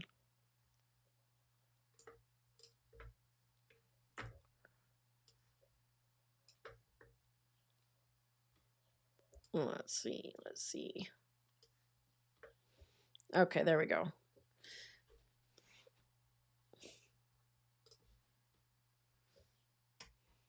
Oops. I can't get rid of the sidebar. That's the only challenge.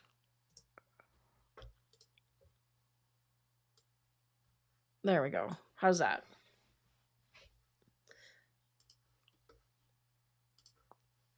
So left is Lightroom, right is Luminar. I think they both have merits. I could do some little bit more work. I don't have the starburst controlled on this one. The sky is a nicer color, I think, in this one, and the overall color, I think, is nicer. This one is a little bit green underneath here, and then the blue here.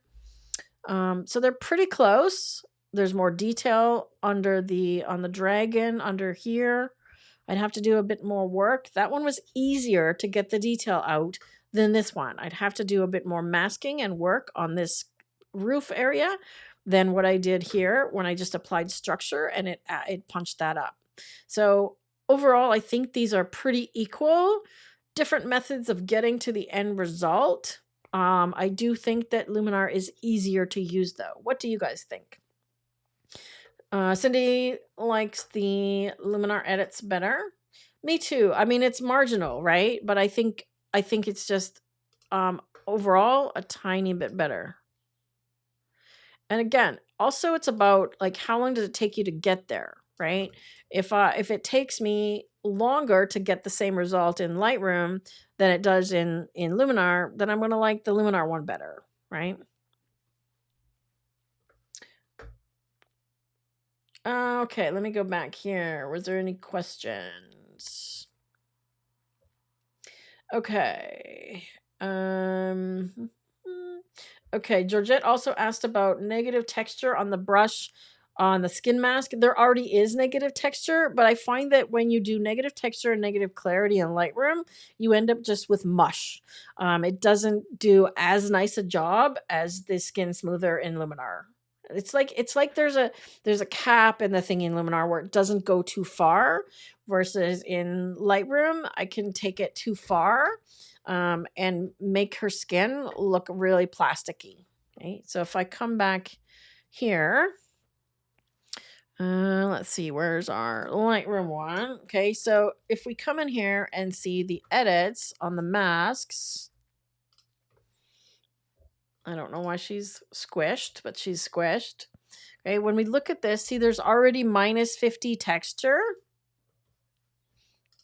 I'm going to have to let it load again because it's doing something weird. There's already -50 texture on that particular mask. Lightroom is doing a weird thing again. And if I go too far, it's going to make blur. So let's take a look. There we go. Okay, so when I zoom in, okay, if I turn this one off, wait for it to sharpen, okay, if I turn this one off, that's before and after. But watch what happens if I take it farther. So if I take it all the way with minus texture and clarity, see, then you get that sort of lack of no pores, which is what I was talking about. If we leave the clarity, right, even here, right, minus texture is better. Absolutely. Minus texture is better. But I still feel like it does a better job in Luminar. So you're on the right track, Georgette. I like the way you're thinking. Deb agrees with me. Yeah, Luminar does a better job on portraits for sure.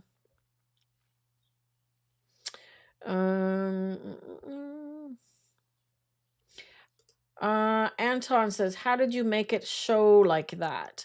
I'm not sure which thing I was doing when you asked me that question. If you're still here, Anton, Nigel, tell me which thing I was doing.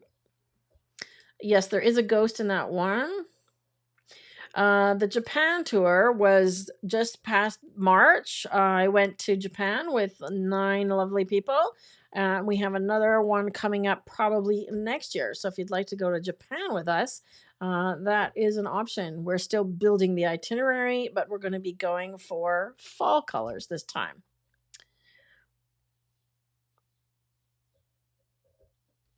Okay, Georgette says, one of the programs says update available.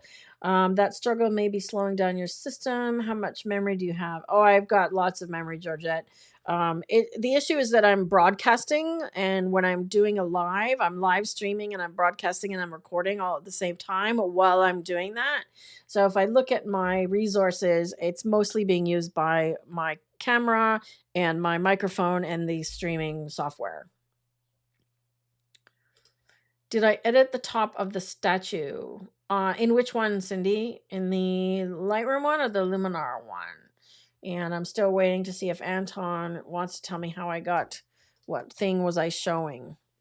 Did I edit the top of the statue? In this one, no, I just did structure and it picked it up nicely. And you can see here too, like if I zoom in, it's done a pretty good job on keeping the noise down as well. I could run this one also through denoise, but I think it's done a really good job without doing that.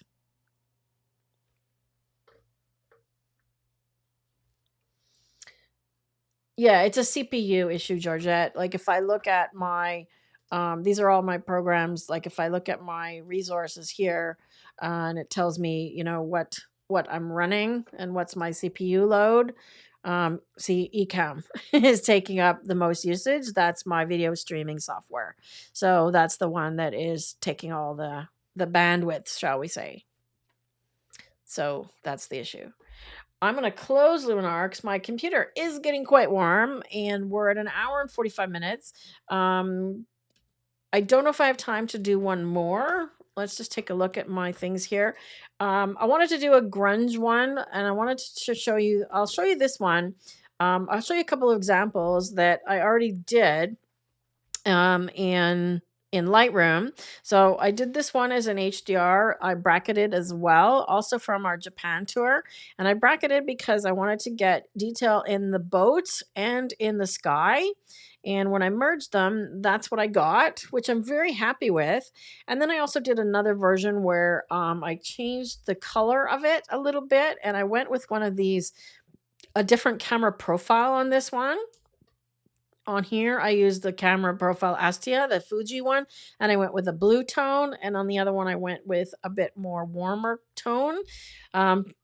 they're different. I like them both, but I would want to see what I can do with this one in Luminar with the Twilight Enhancer, which is what I did on this one. So that's the same tempo that I did the HDR on a minute ago.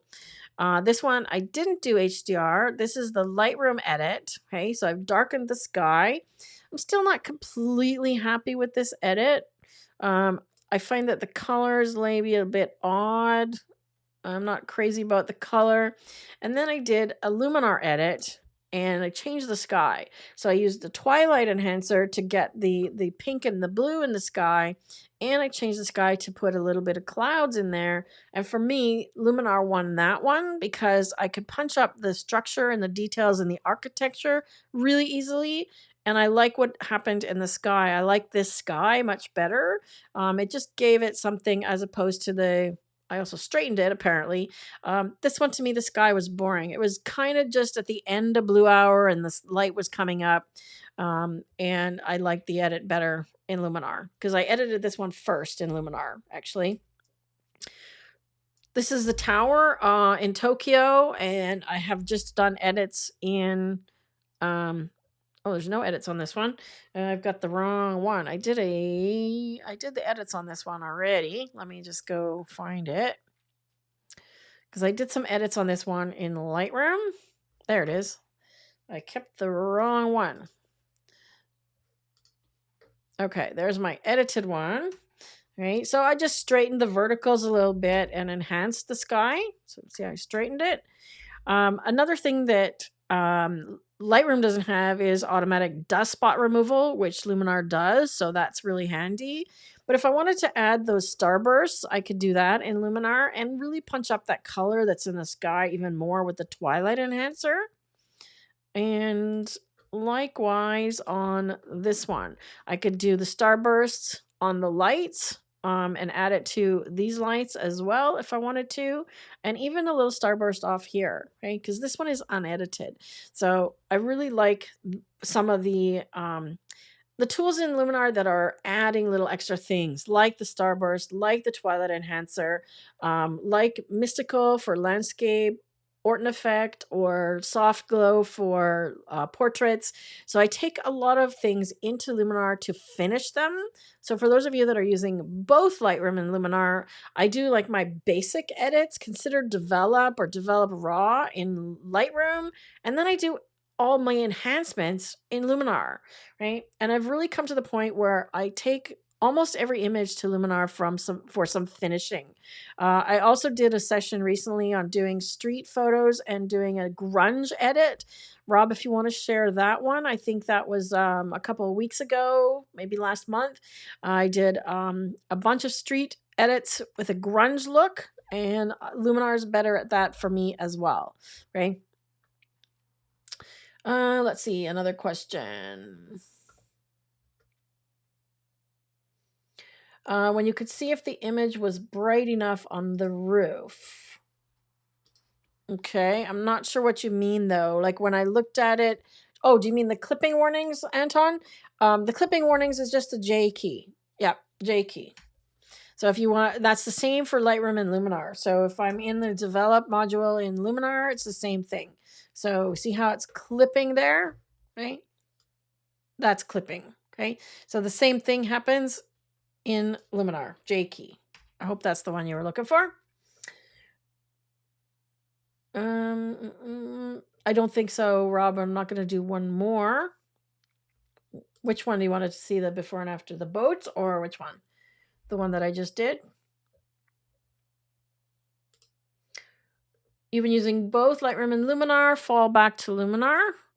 The boat with Fuji. Ah, okay. Honestly, for me, the winner is both. But if you don't have both, I would say if you need more cataloging tools, then Lightroom is the winner. If you need to do keywording and metadata and copyright and stuff like that, then Lightroom is the winner. But then you're going to be using Photoshop to do the stuff that I did with Luminar, and it's going to take longer, and there's a way steeper learning curve. So for me, for beginners, Luminar wins. And for somebody who doesn't need the cataloging that Lightroom offers, beginner Luminar also wins. So it really is a kind of a depends situation. Either way, we have courses, or I have courses that teach both of those things. So I've talked a lot about keyboard shortcuts today. If you want to get our Lightroom keyboard shortcuts, we've provided a shortcut, a link in the chat earlier. If you're watching this after the live stream, you can find it in the link below the video. And let me just find the Luminar keyboard shortcuts are there as well. There's the Luminar keyboard shortcuts. These are free PDF cheat sheet downloads. You just have to put your email in and you will get a download for those. And our Lightroom course, our Luminar course, is not on sale anymore. I need to turn that off. It was on sale, but if you're watching this on YouTube, there's a discount code for it in the description area below. And if you want to see 2 of the lessons in the course for free, you can also do that. You just have to sign up and we'll send you a link so that you can watch the first 2 lessons. And it's going to be an idea of, you've already got an idea today of my teaching style, but I'm going to give you an overview of how Luminar works and the first things you need to do. And even if you've been using Luminar for a while and you learned something, that might be an indicator for you that the rest of the course will be of value. So you could check out 2 free courses, 2 free lessons in the course to watch as a free preview. Let's come back here. Okay, so we covered a lot of ground today. I'm just going to see if there's any other questions here in the chat. So the boat, you wanted me to see the boat. Calico Caddy. Just joined from Australia and comparing Lightroom Luminar. Have you discussed the computer requirements for each? It seems I need a new computer because Lightroom and CC in particular uses so much. Yes, there are recommendations. If you're using like a silicone chip and a Mac, then you want to have, like an M2 or an M3 computer if you can get it, and get the most RAM that you can get. So get the fastest processor, get the most RAM that you can get. Even for Luminar, whether it's Adobe or Skylum, anytime they recommend the minimum specs, those are going to help you just run the program. It's not going to run as fast as it could if you max everything out. And what happened with me is I actually had to get a new computer because it wouldn't let me update my Lightroom anymore. I needed the new operating system, and my old MacBook Pro was too old. I couldn't update the operating system, so I couldn't update my Lightroom. So they made me buy a new computer just to get the new Lightroom. So that was kind of annoying for me. Rob has shared the grungy. I answered Anton's question. Awesome. I can't see where you've tagged me, Rob. It doesn't show up in here as a tag. I don't get that same kind of thing.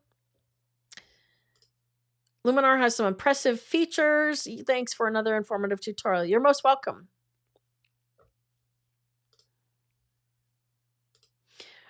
You've been using Luminar for a year, Anton says, and learned a lot today. Awesome. I also learned that my computer was running slow and I should have rebooted today before running a live stream. So it was my computer's fault, not the software. That's awesome. Thank you, guys. Rob wants to see me edit the boat, so I'm going to try and do that. And yes, we are back in 2 weeks, 4 hours earlier, and the topic is exporting, the ultimate guide to exporting from Lightroom and from Luminar. So I'm going to talk all about exporting settings in that one. But Rob wants to see me edit the boats. So what if I go from here and make a preset, make a, oops, that's the wrong one. I want this one. I'll make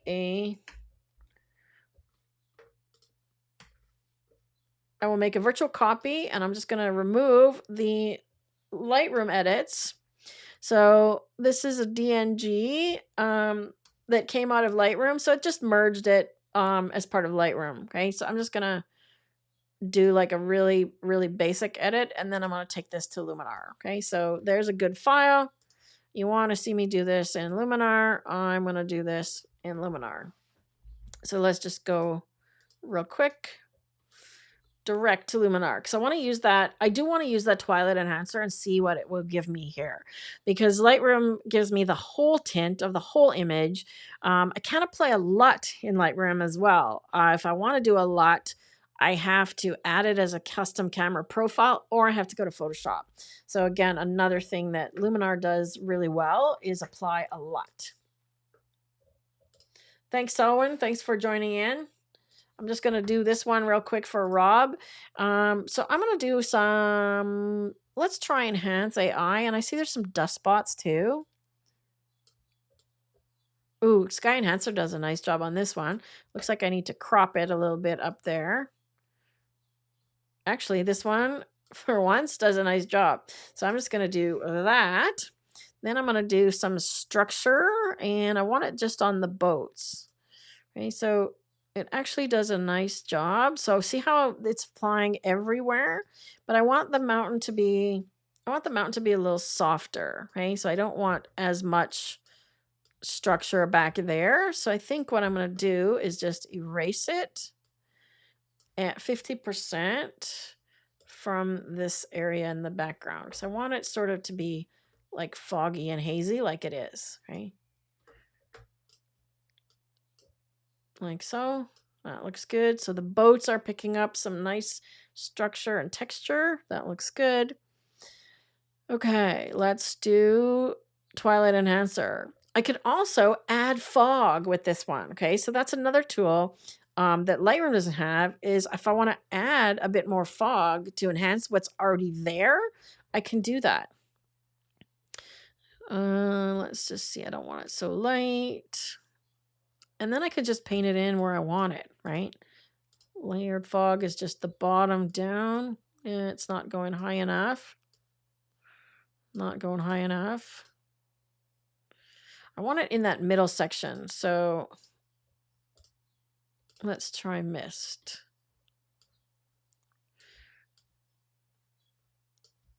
And I'm just going to do a paintbrush sort of right across the middle here. I just want a little more fog across the middle. See that? That's pretty cool. There we go. That's pretty cool. Now I want Twilight Enhancer. Okay, so I could go with the mauve preset, which I know is that pink and blue, but I want to try emerald first because I did one that was warmer in Lightroom and I liked that one as well. It takes a minute for it to pop in and apply. Ooh, wow. Okay, so I don't want it so dark, but that is kind of cool, right? And I can also affect the foreground if I don't want the foreground. I feel like this is clipping. It's a little bright up there.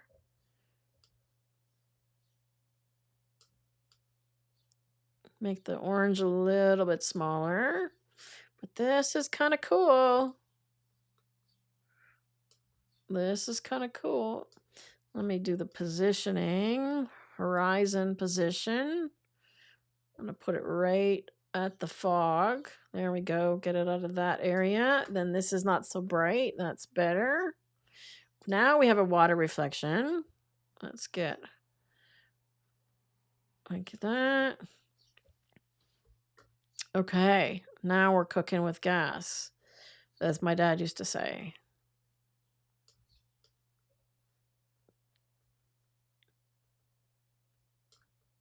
There we go. I think I want my sky a bit bluer. And there's a before and after with the sky Twilight Enhancer. I do need to get rid of these guys. These are ducks. So I would clone those guys out. And probably this thing here as well. So let's just use the erase tool. Sorry, little duck.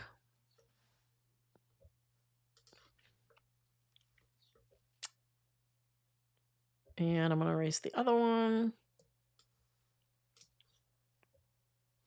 Come on. Yeah, there's some stuff in the water. I can see like some dirt and stuff here. I could try the automatic spot removal, and see if it picks those up as dust spots. Well, that's taking a while, isn't it?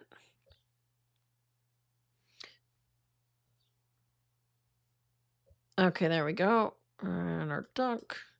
And I'm just going to try remove dust spots and see if it picks up any of this stuff in the water. Because it's looking for dark spots, so it might have even taken the ducks out if I'd have let it. No. Oh well, it was worth a shot.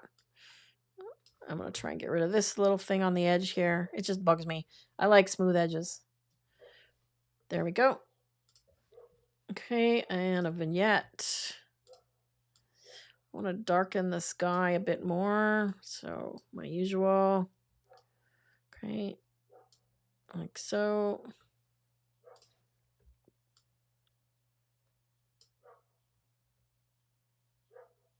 And I think I want it a little bit more off center. So I want to darken it so I can see where it is.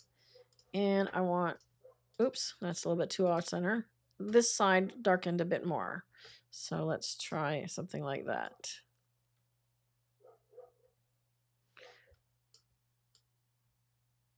There we go. So there's a before and after of what I've got in Luminar, right? Now I can actually come back to the Enhance AI and do Sky Enhancer again. And it will enhance what I've added. If I want to do that, maybe just a tiny bit. And the blur stuff that I used on the portrait, I tend to like to do on images like this as well, because it has sort of this really soft feeling. I want to keep that. So I like mystical for landscape. Look what it does, right? Take things to extremes, see what they do. Look at how cool that is, right? And if I don't want it on the boats, that's no problem. I can fix that. So if I just want it on the background, right, we can use Mask AI. And I think it gives a transport option. Yes, transport. So I can pick the boats, transport, and I should be able to pick natural ground to get that rocks in the foreground. Oh, it missed a boat. Missed a boat. I'm going to go with that, though, to start, and then I'm going to invert it. So I'll show the mask, because I want it on everything except that, okay? And then I could just say, okay, I want to get it off a couple of these objects. So object select works really well also. Okay, so I want to get it off the boat. So I'm going to be subtract. Can I get the whole boat? There we go. So get it off that boat, get it off there, and the rest I would just do with the brush. Okay, so I use the tools, the AI masking tools, to get close, and then often just clean it up with the brush. Okay.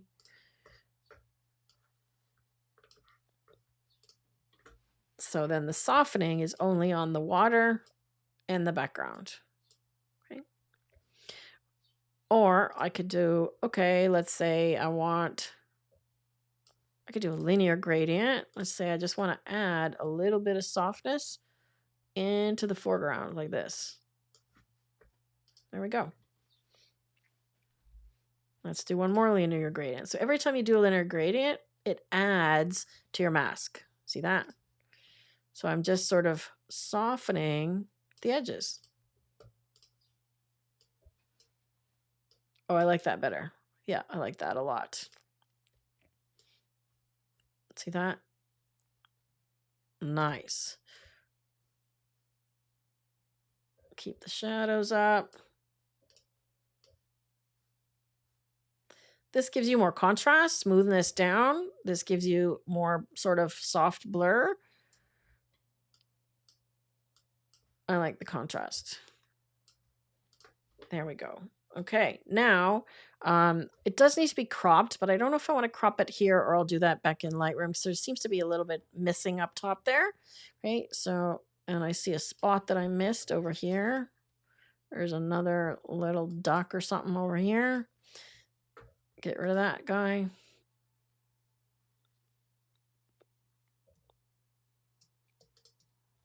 And then we save it back to apply, and it'll come back into Lightroom. I still feel like I want to darken this guy though. I want to go darken. Look at that. Actually, overall darkening works nice. Maybe I'll do a linear gradient like that.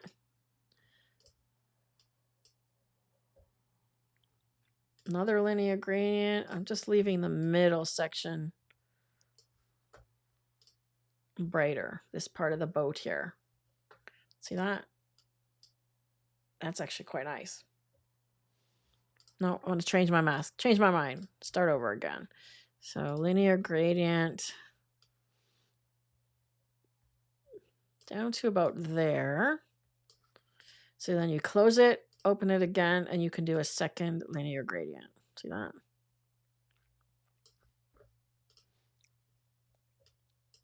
Oh yeah, I like that. Okay. Let's apply. I'm not crazy about this color over here, so maybe I'll shift it. I keep seeing stuff I want to shift. So it's kind of this cyan green color.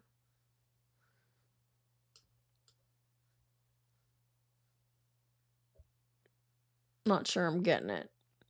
Let's see if I can just shift it.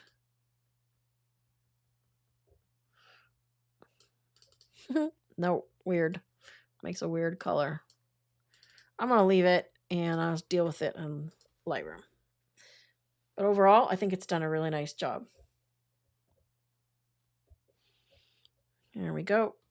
Yeah, I don't know why that crop, when I took it to Luminar, I don't know why the it's showing a piece at the top there, which is weird. Just crop in ever so slightly. Maybe it's crooked. Is it crooked? Shouldn't be crooked. All right, let's compare. So that is the non-edited one. Let's compare to the Lightroom one.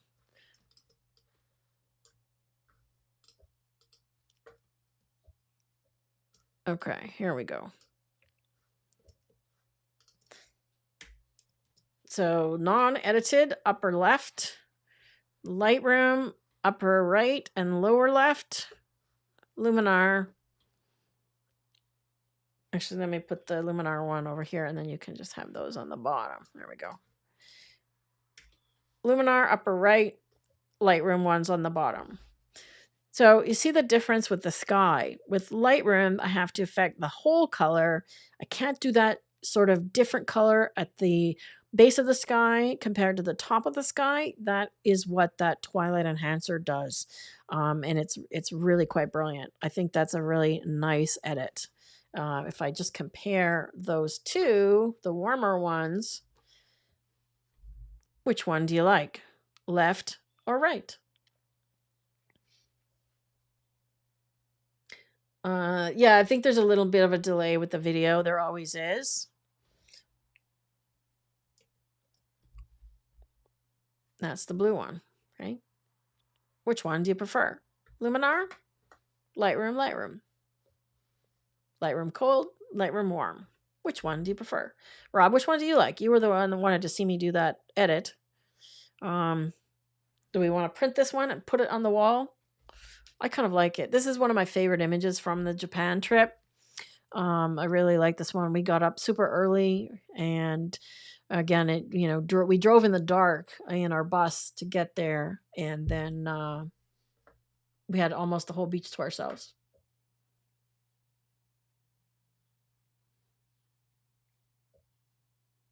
I'm synced up. Takes a minute. Interesting. Okay, left, top left, left.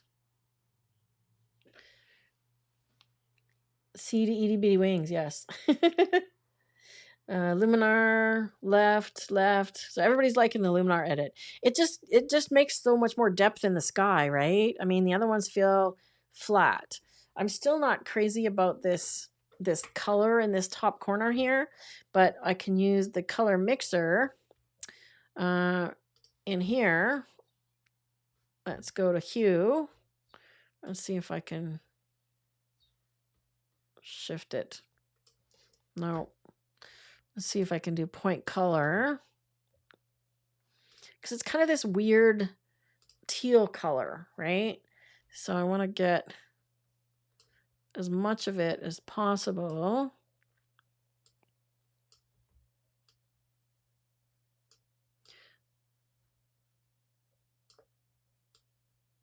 Yeah, I'm not getting it the way that I'm hoping to get it.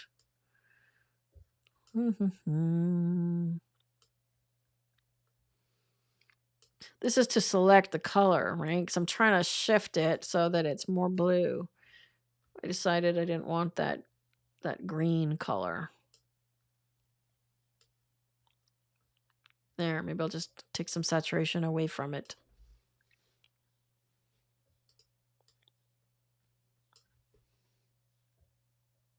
No, in hindsight, I'm not crazy about this green color at all. I could do another one. Yeah, see, there's definitely green in there.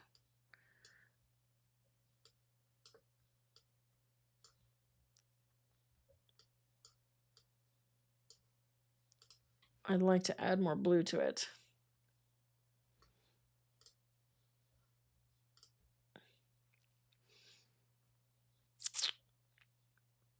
How are we doing? That's not bad. I took a little bit of the green out. I could literally just do a brush over this area.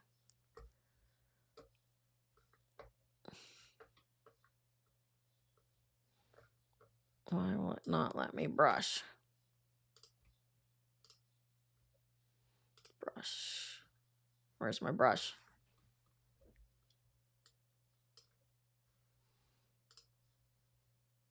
It's not giving me a brush. That's weird. Let's do sky. Where's my masks? Strange. Something is going on here. Something's going on with my masks. Anyways, I think I'm going to call it a day because I'm just messing around now.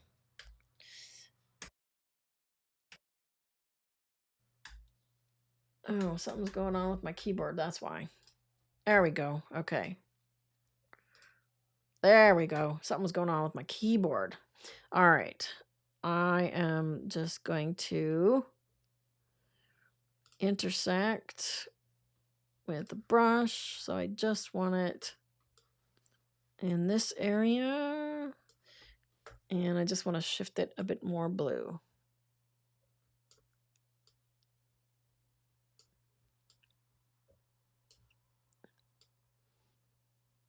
There's multiple ways to get the things. Still not the color I'm looking for, but we're closer. There we go. All right. Anyways, thanks everybody. I'm gonna call it a day. Come back in 2 weeks, 4 hours earlier than you joined in today. And we're going to be doing what are we doing? Nope, that's the wrong one. I got the wrong frame. Where are we? Sorry about that. There we go. 2 weeks from now, we are going to be doing Ultimate Guide to Exporting from Lightroom and Luminar. Sorry? Rob is saying he's getting tired. Thanks, Deb. No worries. If you can't join in live, remember you can always watch the replay immediately following on YouTube channel. So thanks for joining in today. Rob is yelling something to me from the basement, but I can't hear him. So join in 2 weeks from today, and we'll be doing exporting, all about exporting. Take care, and we'll see you in 2 weeks.